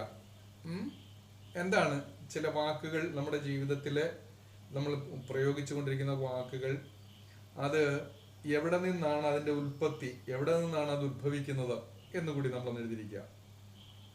അത് ഞാൻ പറയുന്ന വാക്ക് എഴുതിയിട്ട് വലതുവശത്ത് അതിൻ്റെ കാര്യങ്ങൾ അങ്ങ് എഴുതിയിട്ടാൽ മതി. ആവശ്യം ഒരു വരയിട്ടിട്ട് എഴുതുക. അത് ശരീരത്തിൻ്റെതാണ് ആവശ്യം. ഇപ്പം ശരീരത്തിന് എന്താണ് ആവശ്യം? ശരീരത്തിന് വസ്ത്രം വേണമെന്നൊരു ആവശ്യമുണ്ട്, ശരീരത്തിന് ആഹാരം വേണമെന്നൊരു ആഗ്രഹമുണ്ട്, ദാഹജലം വേണമെന്നുള്ള ആഗ്രഹമുണ്ട്, അതിന് മഴ നനയാതിരിക്കാനും വെയിൽ കൊള്ളാതിരിക്കണമെന്നൊരു ആഗ്രഹം ശരീരത്തിന് കാണും. ഇതെല്ലാം ആവശ്യങ്ങളാണ്. രണ്ടാമത്തേത് ആഗ്രഹം. ആഗ്രഹം മനസ്സിൻ്റെതാണ്.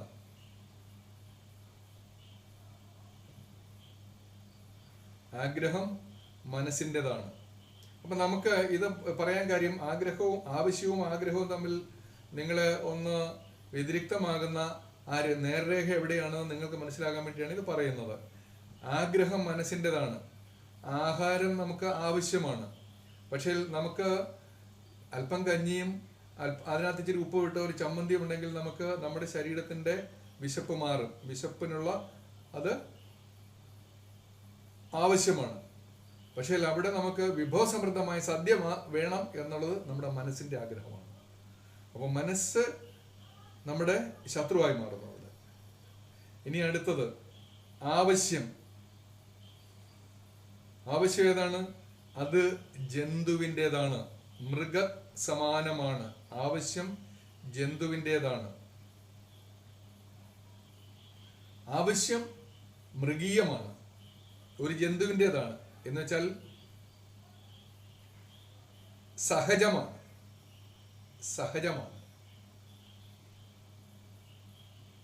അതാണ് പ്രകൃതി. ആവശ്യം അത് പ്രകൃതിയുടെ ഒരു നിബന്ധനയാണ്. ഇനി വീണ്ടും ആഗ്രഹം ഇടുക, അത് മനുഷ്യൻ്റെതാണ്. ആഗ്രഹം മനുഷ്യൻ്റെതാണ്. മനുഷ്യന് മാത്രമേ ഉള്ളൂ ആഗ്രഹങ്ങൾ. മൃഗത്തിന് ആവശ്യമേ ഉള്ളൂ. മൃഗത്തിന് ആവശ്യം എന്താണ്? അവർക്ക് ആഹാരം ഉണ്ടാകണം, അത് കഴിക്കണം. പക്ഷികൾക്ക് അത് മാത്രമേ ഉള്ളൂ. ജീവജാലങ്ങൾക്കെല്ലാം തന്നെ അവർക്ക് ആഹാരം വേണം, പാർപ്പിടം വേണം എന്നുള്ള ചിന്തകൾ മാത്രമേ ഉള്ളൂ. ആവശ്യങ്ങൾ മാത്രമേ അവർക്കുള്ളൂ. മനുഷ്യനോ ആഗ്രഹങ്ങളുണ്ട്. അതുകൊണ്ട് ആവശ്യം സുന്ദരമാണ്. ആവശ്യം സുന്ദരമാണ്. അടുത്തത് ആഗ്രഹം വിരൂപമാണ്. ആഗ്രഹം വിരൂപമാണ്.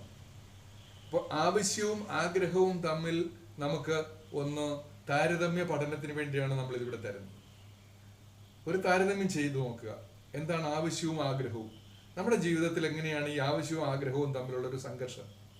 നിരന്തരം നമ്മൾ ഈ സംഘർഷത്തിലൂടെയാണ് കടന്നു വരുന്നത്. മനുഷ്യൻ മാത്രമാണ് ഈ സംഘർഷത്തിലൂടെ കടന്നു പോകുന്നത്. മനുഷ്യന്റെ ഈ ആവശ്യവും ആഗ്രഹവും തമ്മിലുള്ള സംഘർഷമാണ് നമ്മുടെ മനുഷ്യന്റെ ഈ എല്ലാ സംഘർഷങ്ങളുടെയും മൂലകാരണം. അവൻ നിരന്തരം സംഘർഷത്തിലും സംഘടനത്തിലും ദുഃഖത്തിലും ദുരിതത്തിലും പോയി വീഴുന്നത് ഈ ആവശ്യവും ആഗ്രഹവും തിരിച്ചറിയാൻ കഴിയാത്തത് കൊണ്ടും എല്ലാ ആഗ്രഹത്തിനെയും ആവശ്യത്തിന്റെ ചരട് കൊണ്ട് നിയന്ത്രിക്കാൻ കഴിയാത്തത് കൊണ്ടുമാണ് നമ്മുടെ ജീവിതത്തിൽ നമുക്ക് നിരന്തരമായി സംഘർഷങ്ങളും നിരന്തരമായി ദുഃഖങ്ങളും നഷ്ടങ്ങളും ഒക്കെ ഉണ്ടായിക്കൊണ്ടിരിക്കുന്നത്. ചിന്തിക്കാനുള്ള ഒരു വിഷയമാണ് ഇവിടെ ഈ പറഞ്ഞത്. ആഗ്രഹവും ആവശ്യവും നമ്മൾ കൃത്യമായി തിരിച്ചറിയണം. നമ്മുടെ ജീവിതത്തില് എപ്പോഴും സങ്കടങ്ങളും ദുരിതങ്ങളും ഏറുന്നത് ആഗ്രഹത്തിന്റെ പിന്നാലെ പോകുമ്പോഴാണ്. ബുദ്ധനും ഇതൊക്കെയല്ലേ പറഞ്ഞത്? ബുദ്ധഭഗവാൻ ഇതാണ് പറഞ്ഞത്, ആഗ്രഹങ്ങളാണ് എല്ലാ ദുഃഖത്തിന്റെയും കാരണം. ആവശ്യങ്ങൾ നിങ്ങൾക്ക് എല്ലാവർക്കും ഉണ്ട്, ആവശ്യം നിറവേറ്റപ്പെടുകയും ചെയ്യണം.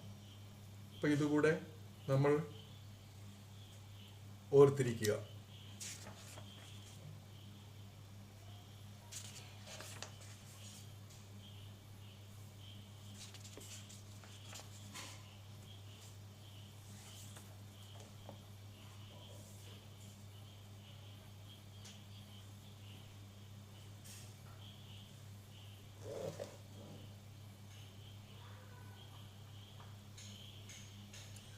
ഇനിയും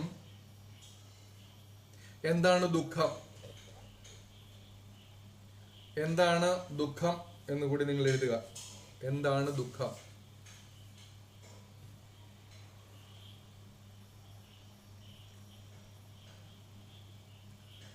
ദുഃഖമെന്ന് പറഞ്ഞാൽ നമ്മുടെ സത്ത അബോധത്തിൽ അടഞ്ഞു കിടക്കുമ്പോൾ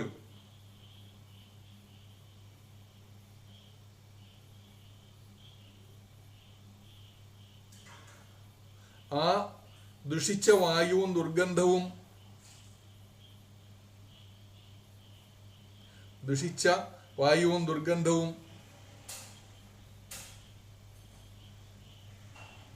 ഇരുട്ടുമാണ്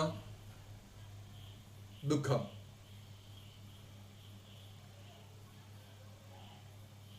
യഥാർത്ഥത്തിൽ നമുക്ക് ഒന്നും ഇല്ലായ്മയല്ല ദുഃഖം തരുന്നത്. ഇവിടെ അതാണ് പറയുന്നത്.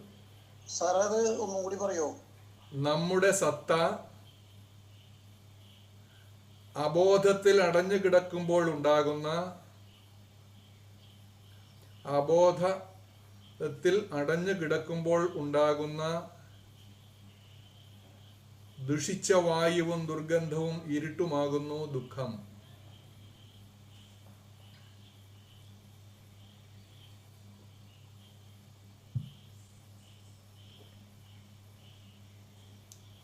നമ്മൾ അത് എഴുതി കാണുമെന്ന് വിചാരിക്കുന്നു. ഞാൻ പറഞ്ഞു സത്ത എന്താണെന്ന് ഞാൻ നേരത്തെ പറഞ്ഞു. ആ സത്തയില് അബോധത്തിൽ അടഞ്ഞു കിടക്കുകയാണ്. നമുക്ക് ബോധമില്ലാതെ, ചിന്തയില്ലാതെ, വിവേചന ശക്തി ഇല്ലാതെ അത് അടഞ്ഞു കിടക്കുന്ന ഒരു അവസ്ഥയിലാണ് നാം ഓരോരുത്തരും. അത് തുറന്നിട്ടിട്ടില്ല. നമ്മുടെ സത്ത, നമ്മുടെ അന്തരാകാശം, നമ്മുടെ ആ അസ്തിത്വം, നമ്മുടെ സത്ത, നമ്മുടെ ആ കേന്ദ്രബിന്ദു അന്ധകാരപൂർണമായി കിടക്കുന്നത്. അത് തുറന്നിട്ടില്ല. അവിടേക്ക് നാം നോക്കുന്നത് പോലുമില്ല. അവിടേക്ക് നാം നോക്കണം. അവിടെ നോക്കുമ്പോൾ ആ ഇരുളടഞ്ഞ ഒരു മുറിയായിട്ട് നമുക്കത് തോന്നും. നമ്മുടെ അന്തരംഗം ഒരു വെളിച്ചവുമില്ല, മാറാലിയൊക്കെ കൂടി അവിടെ ദുർചിന്തകളൊക്കെ വന്ന് നിറഞ്ഞ് കിടക്കുകയാണ്. അപ്പോൾ നമുക്ക് എന്തുണ്ടാകും? ദുഃഖമുണ്ടാകും. ആ അന്ധകാരത്തിൽ നിന്ന്, ആ വായുവിൽ നിന്ന് ദുർഗന്ധവും ഇരുട്ടും നമുക്ക് പകർന്നു തരുന്നത് ദുഃഖം മാത്രമായിരിക്കും. നാം നമ്മിലേക്ക് നോക്കണം. അതാണ് ദുഃഖം. അപ്പൊ എന്താണ് മതം?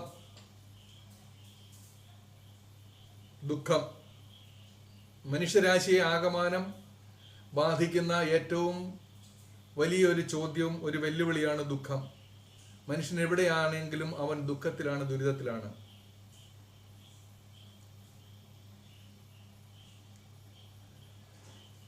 അപ്പോഴേ മതം മതം എന്ന് നിങ്ങൾ എഴുതുക. മതം എന്താണ് ചെയ്യുന്നത്? മതത്തിന്റെ അടിയിൽ വരയിട്ടിട്ട് എഴുതുക, ദുഃഖങ്ങളുടെ ഉത്തരവാദിത്തം സ്വയം ഏറ്റെടുക്കുമ്പോൾ മതം നമ്മുടെ ജീവിതത്തിൽ എത്തുന്നു. അതാണ് മതം. മതം അങ്ങനെ ആയിരിക്കണം. മതം ഉദ്ഘോഷിക്കുന്നത് അതായിരിക്കണം. മതത്തിന്റെ പ്രബോധനം അതായിരിക്കണം. എന്താണ്? ദുഃഖങ്ങളുടെ ഉത്തരവാദിത്വം സ്വയം ഏറ്റെടുക്കുമ്പോൾ മതം നമ്മുടെ ജീവിതത്തിൽ എത്തുന്നു. അങ്ങനെയുള്ളത് എന്തെങ്കിലും ഉണ്ടെങ്കിൽ അത് മാത്രമാണ് മതം.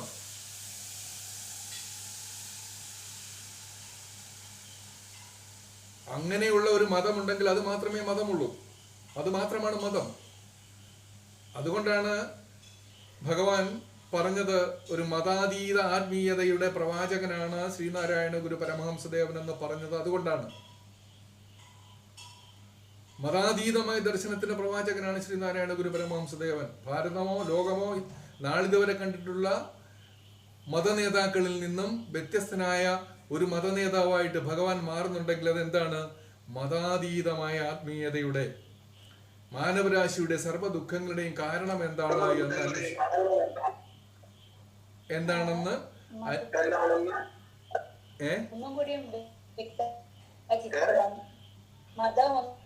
ദുഃഖങ്ങളുടെ ഉത്തരവാദിത്വം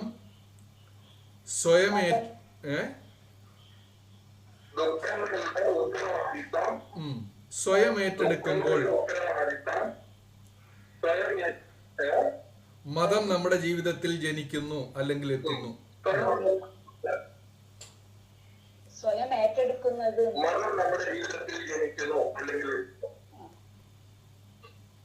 ഒന്ന് പിന്നെ ക്ലോസ് ചെയ്ത്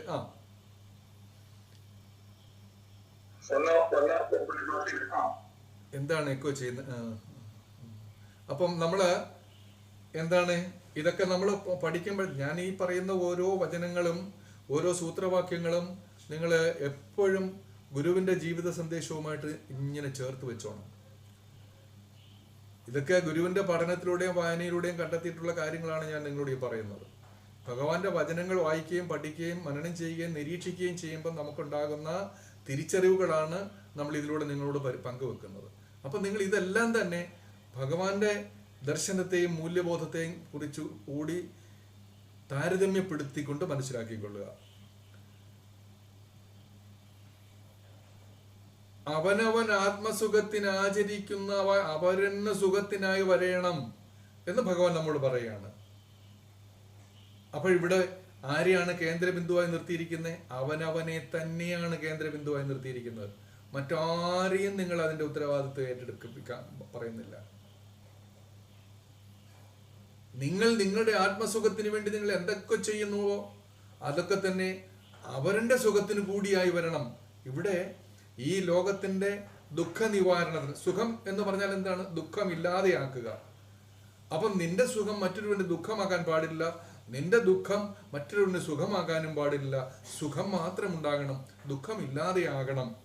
അപ്പൊ അതുകൊണ്ട് പറയാണ്, ദുഃഖത്തിന്റെ ഉത്തരവാദിത്വം നീ തന്നെ ഏറ്റെടുക്കുക. അപ്പൊ ഒന്ന് ആലോചിച്ച് നോക്കുക, നമ്മളൊക്കെ എത്ര മഹാന്മാരായി മാറും, എത്രമാത്രം ഗൗരവമുള്ളവരായി മാറും.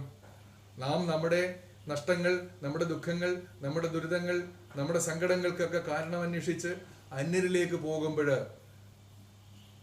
വേണ്ട, ഇതിന്റെ എല്ലാം കാരണം നിന്നിൽ തന്നെയാണ് എന്ന തിരിച്ചറിവ് നിനക്കുണ്ടാകുമോ?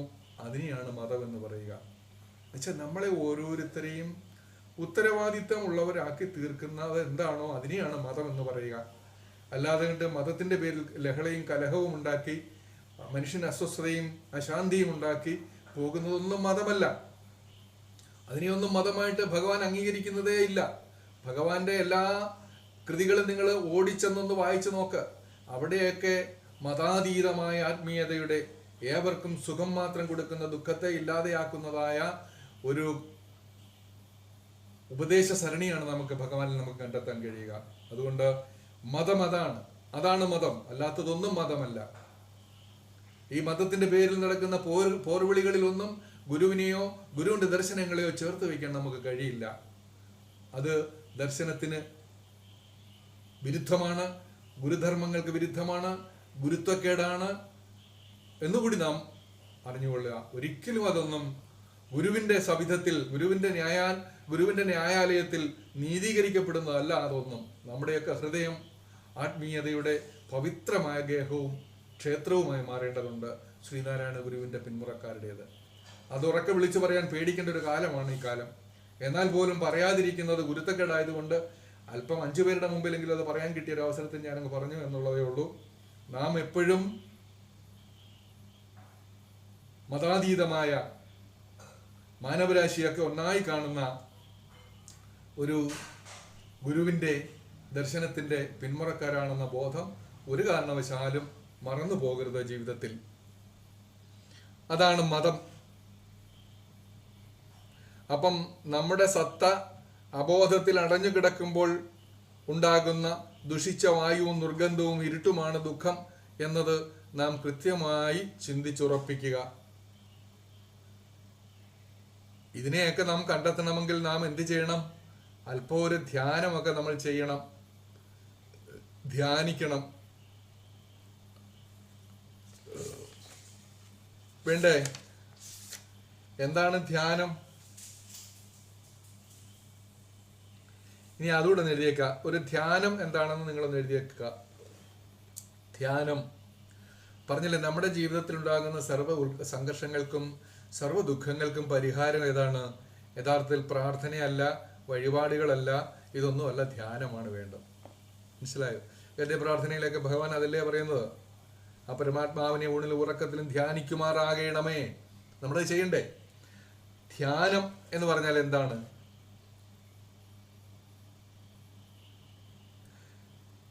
എഴുതിക്കൊള്ളുക. സ്വന്തം ഏകാന്തതയെ ആസ്വദിച്ചുകൊണ്ട് അങ്ങേയറ്റത്തെ ആനന്ദത്തിൽ സ്വയം വർത്തിക്കുന്നതിനെയാണ് ധ്യാനം എന്ന് പറയുക. എന്താണ്?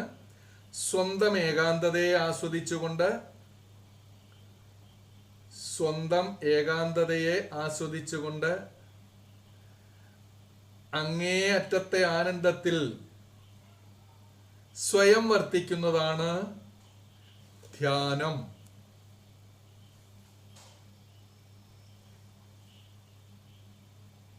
ഞാൻ എൻ്റെ സുഹൃത്തുക്കളോടും എൻ്റെ പഠനത്തിലൊക്കെ പങ്കെടുക്കുന്ന പഠിതാക്കളോടൊക്കെ ഞാൻ പറയാറുണ്ട്, നിങ്ങൾ വല്ലപ്പോഴുമൊക്കെ എന്ത് ചെയ്യണം?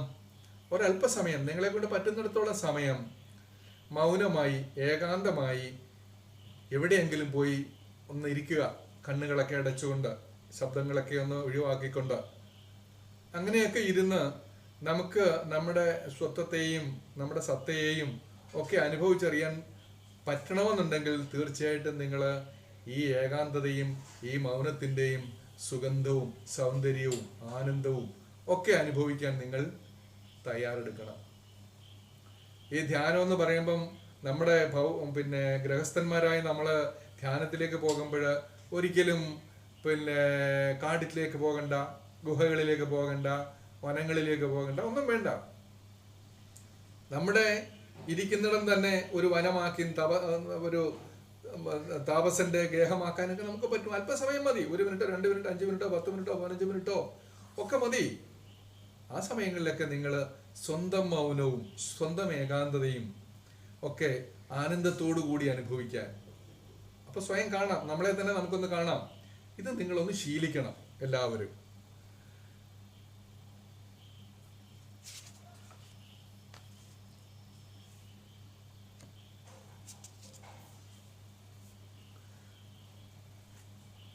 ഇനിയും നമ്മളെപ്പോഴും കേൾക്കുന്നൊരു വാക്കാണ് സ്വാമി, ഗുരുസ്വാമി. നമ്മുടെ തിരുവനന്തപുരം ഭാഗത്തേക്ക് എന്ന് കഴിഞ്ഞാൽ ഗുരുദേവനെ അവിടെ ഉള്ളവർ പറയുക, ഭൂരിപക്ഷം ആൾക്കാരും ഗുരുസ്വാമി എന്നാണ് പറയുക. നമ്മളാണ് ഇവിടെ നാരായണ ഗുരുദേവനെന്നും നാരായണ ഗുരുവെന്നും ഒക്കെ പറയുക. അവിടെ എല്ലാവരും ഗുരുസ്വാമി എന്ന് പറയാനാണ് അവിടെ ഉള്ളവർക്ക് ഇഷ്ടം. അപ്പം അങ്ങനെ പറയുന്നൊരു പാരമ്പര്യം അവിടെയുണ്ട്. അപ്പോഴിങ്ങനെ സ്വാമിമാർ മാലയിട്ട് ശബരിമല പോകുന്നവരൊക്കെ സ്വാമിയാണ്, അല്ലേ? അങ്ങനെ സ്വാമിമാരെ ഒത്തിരി പേരെ നമ്മളിവിടെ കാണാറുണ്ട്.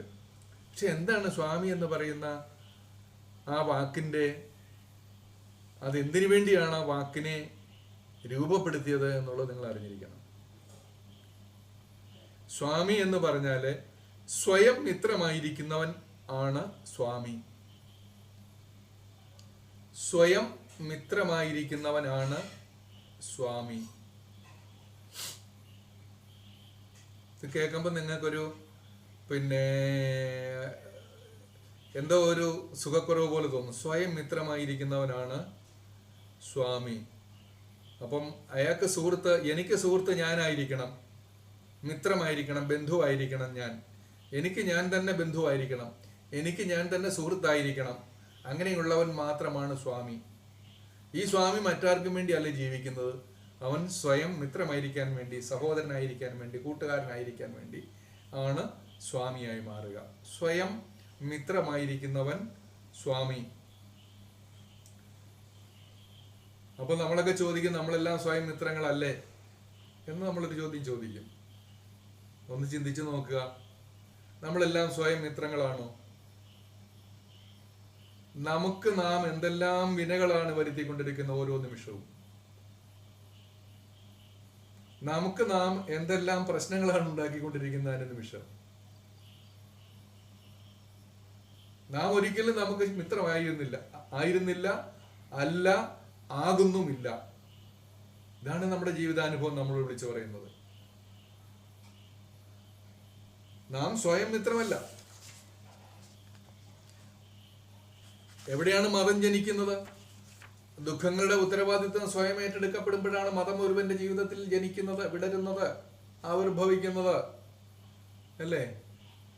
സ്വയം മിത്രമാണെന്നുണ്ടെങ്കിൽ നാം നമുക്ക് പീഡകളൊന്നും ഉണ്ടാകാതെ, വേദനകളൊന്നും ഉണ്ടാകാതെ, അവനിവൻ എന്നറിയുന്നതൊക്കെ ഓർത്താൽ അവനിൽ ആദിമമായൊരു ആത്മരൂപം എന്നറിഞ്ഞുകൊണ്ട് സ്വയം മിത്രമാവും. മറ്റുള്ളവർക്ക് ശത്രുവാകില്ല. നാം മറ്റുള്ളവർക്ക് ശത്രുവായി കഴിഞ്ഞാൽ അതിന്റെ അർത്ഥം എന്താണ്? നാം നമുക്ക് തന്നെ ശത്രുവാകുന്നു എന്നുള്ളതാണ്. ഓർത്തുകൊള്ളണം. നാം ഒരു ശത്രുവിനെ സൃഷ്ടിക്കുമ്പോൾ ആരുടെ ശത്രുവിനെയാണ് നാം സൃഷ്ടിക്കുന്നത്? നമ്മുടെ ശത്രുവിനെയാണ് നമ്മൾ സൃഷ്ടിക്കുന്നത്. അവൻ ആരുടെ ശത്രുവാണ്? നമ്മുടെ ശത്രുവാണ്. അപ്പൊ നാം ആരുടെ ശത്രുവായി? നമ്മുടെ തന്നെ ശത്രുവായി. നോക്ക്, അച്ഛൻ മകനോടും, ഭാര്യ ഭർത്താവിനോടും, ഭാര്യ അമ്മാവിയപ്പനോടും, മരുമകളോടും, ബന്ധുക്കളോടും, സുഹൃത്തുക്കളോടും ഒക്കെ ഇങ്ങനെ നാം ഉണ്ടാക്കി വെക്കുന്ന ശത്രുത ഒന്നാലോചിച്ച് നോക്ക്. അപ്പൊ നമുക്ക് എത്രമാത്രം ശത്രുത ഉണ്ടാക്കി നാം നമ്മുടെ ശത്രുവായി മാറുന്നു. നമ്മുടെ ഏറ്റവും വലിയ ശത്രു നിങ്ങളുടെ നോട്ട് പുസ്തകത്തിൽ രേഖപ്പെടുത്തി വെച്ചിട്ടുണ്ടായിരിക്കാം. മീശയും കൊമ്പും ഒക്കെയുള്ള, പല്ലുകളും ഒക്കെയുള്ള ഒരു ക്രൂര ജന്തുവിനെ പോലെയുള്ള അനവധി ശത്രുക്കളെ നിങ്ങളുടെ ചിത്രത്തിൽ, നിങ്ങളുടെ ബുക്കിൽ അടയാളപ്പെടുത്തിയിട്ടുണ്ടായിരിക്കാം. പക്ഷേ അവരെക്കാളൊക്കെ ഏറ്റവും ഭീകരനായ ശത്രു നമ്മൾ ഓരോരുത്തരും തന്നെയാണ്. ഞാൻ ഉൾപ്പെടെയുള്ള കാര്യമാണ് ഈ പറയുന്നത്. ഈ പറയുന്ന കാര്യങ്ങളിൽ നിന്നെല്ലാം മാറ്റി നിർത്തപ്പെട്ടിരിക്കുന്ന ഒരാളാണ് ഞാനെന്ന് ഒരിക്കലും ഞാൻ അവകാശപ്പെടുന്നില്ല. അങ്ങനെ ആരുടെ മനസ്സിലൊരു ചിന്തയോ ചോദ്യമോ ഉണ്ടാകാനും പാടില്ല.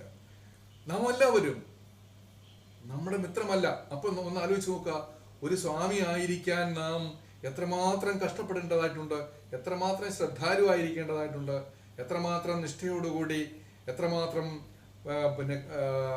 ദൂരക്കാഴ്ചയോടുകൂടി നാം പരിശ്രമിക്കേണ്ടതുണ്ട്. സ്വാമി എന്ന് പറയുന്ന വാക്ക് അങ്ങനെ ആർക്കും എടുത്ത് ഉപയോഗിക്കാനോ ആർക്കും എടുത്ത് ചാർത്തി കൊടുക്കാനോ കഴിയുമോ? അപ്പൊ സ്വാമിയല്ല നാം ഓരോരുത്തരും. ഈ കാണപ്പെടുന്ന സ്വാമി വേഷം ധരിച്ച് നടക്കുന്നവരാരും തന്നെ സ്വാമിമാരല്ല. നമുക്കിട്ട് സ്വാമി ആകാനും പറ്റുന്നില്ല. ഈ സ്വാമിമാർ അവർക്കും ശത്രുത ഉണ്ടാക്കി വെക്കുന്നു, ദുരിതങ്ങൾ ഉണ്ടാക്കി വെക്കുന്നു, മറ്റുള്ളവർക്കും ദുരിതങ്ങൾ ഉണ്ടാക്കി വെക്കുന്നു. അങ്ങനെ ഇല്ലാത്തവരും ഇല്ലേ എന്ന് ചോദിച്ചാൽ കാണാം. ഇല്ലേ? കാണാം.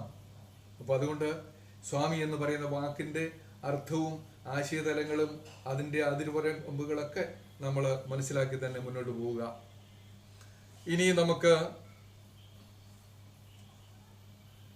അടുത്ത ഒന്ന് രണ്ട് കാര്യങ്ങളുടെ പറഞ്ഞു തരാൻ ഉള്ള സമയം മാത്രമേ അവശേഷിക്കുന്നുള്ളൂ.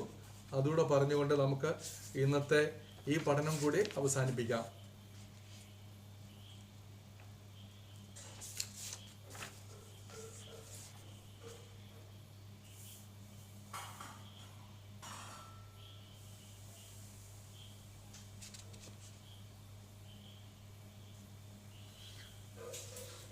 ഇനിയും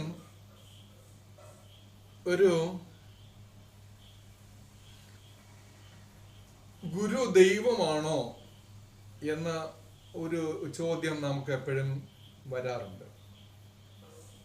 ശ്രീനാരായണ ഗുരുദേവനാണെങ്കിലും മറ്റേതെങ്കിലും ഗുരുക്കന്മാരാണെങ്കിലും ഗുരുക്കന്മാർ ദൈവമാണോ, ദൈവങ്ങളാണോ, ഈശ്വര സ്വരൂപികളാണോ എന്നൊരു ചോദ്യം നമ്മൾ പലപ്പോഴും ചോദിക്കാറുണ്ട്, നമ്മുടെ മനസ്സിലൊക്കെ ഉണ്ടാകാറുമുണ്ട്. അപ്പൊ ഇതിന് ഒരു ധാരണ ഉണ്ടാക്കാൻ പൊതുവിൽ ആർക്കും തന്നെ കഴിയാറില്ല. ഞാനും അതിൽ വിജയിച്ചിട്ടുണ്ടോ എന്ന് ചോദിച്ചാൽ എനിക്ക് ഉണ്ടെന്നൊന്നും ഞാൻ അവകാശപ്പെടില്ല. പക്ഷേ ഒരു ഗുരുവിന്റെ ദൈവിക സ്വരൂപത്തെ കുറിച്ച് നമ്മുടെ ഗുരുക്കന്മാർ പറഞ്ഞിട്ടുള്ള കാര്യങ്ങൾ ഞാൻ നിങ്ങളുടെ ശ്രദ്ധയിൽപ്പെടുത്താം.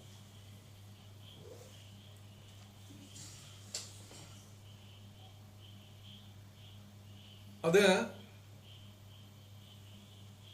ഗുരുക്കന്മാർ പറയുന്ന ഇതാണ്: ഒരു ഗുരു എപ്പോഴും എഴുതിക്കൊള്ളുക, ഒരു ഗുരു ദൈവത്തെ പറ്റി എന്തെങ്കിലും വിനിമയം ചെയ്യുകയല്ല. ഒരു ഗുരു ദൈവത്തെ പറ്റി എന്തെങ്കിലും വിനിമയം ചെയ്യുകയല്ല,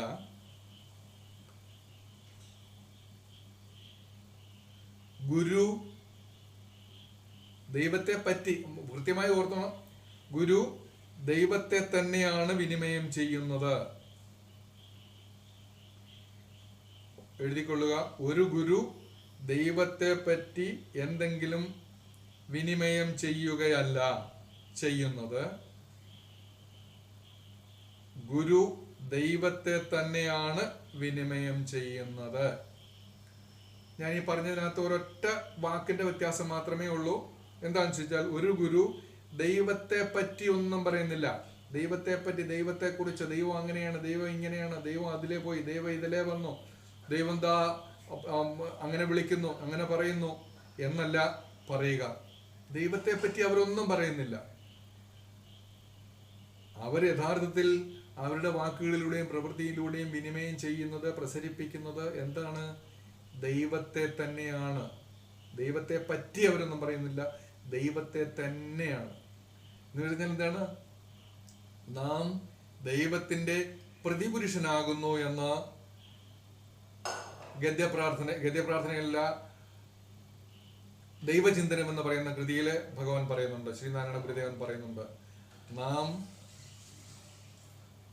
ദൈവത്തിന്റെ പ്രതിപുരുഷനാകുന്നു എന്ന് ഭഗവാൻ പറയുന്നുണ്ട്. അപ്പൊ ഇവിടെ നിങ്ങൾ മനസ്സിലാക്കുക, ഒരു ഗുരു ദൈവത്തെ പറ്റി ഒന്നും പറയുന്നില്ല. ഇത് ഗുരു ചെയ്യുന്നത് എന്താണ്? ദൈവത്തെ തന്നെയാണ് പ്രസരിപ്പിക്കുക. ഗുരു പ്രസരിപ്പിക്കണമെങ്കിൽ എന്ത് ചെയ്യണം? പ്രകാശം പ്രസരിപ്പിക്കണമെങ്കിൽ പ്രകാശമായിരിക്കണ്ടേ, വിളക്കായിരിക്കണ്ടേ. അപ്പൊ ദൈവമായിരിക്കുന്ന ഒരുവന് മാത്രമേ ദൈവത്തെ പ്രസരിപ്പിക്കാൻ കഴിയുകയുള്ളൂ.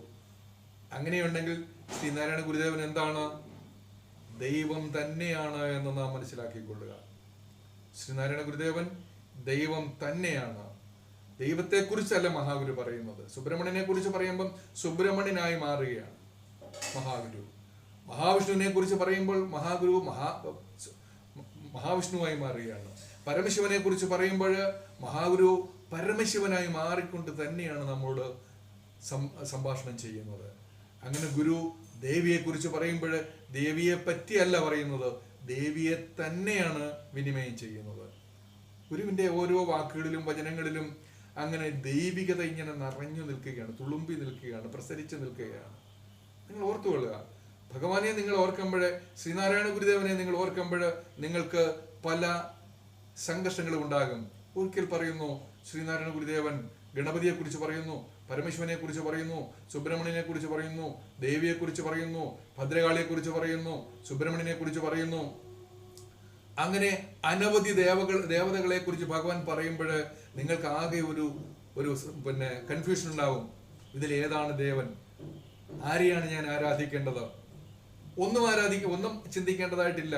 നാം ഭഗവാന്റെ വചനങ്ങളെ ഈശ്വര വചനങ്ങളായി തന്നെ സ്വീകരിക്കുക. സുബ്രഹ്മണ്യനെ ഭജിക്കുമ്പോൾ നിങ്ങൾ സുബ്രഹ്മണ്യനാകണം. നിങ്ങൾ പരമശിവനെ ഭജിക്കുമ്പോൾ നിങ്ങൾ പരമശിവനാകണം. നിങ്ങൾ ഗണപതിയെ ഭജിക്കുമ്പോൾ നിങ്ങൾ ഗണപതിയാകണം. ഭഗവാന്റെ സന്ദേശം അതാണ്. ദൈവത്തെ പറ്റി നിങ്ങളൊന്നും പറയരുത്, ദൈവമായി മാറണം, ദൈവമായി തീരണം, ദൈവത്തോടൊപ്പം സംഘം ചെയ്യപ്പെടണം, ദൈവത്തോടൊപ്പമായി തീരണം. ഇതാണ് ഗുരുദേവൻ നമുക്ക് തരുന്ന സന്ദേശം.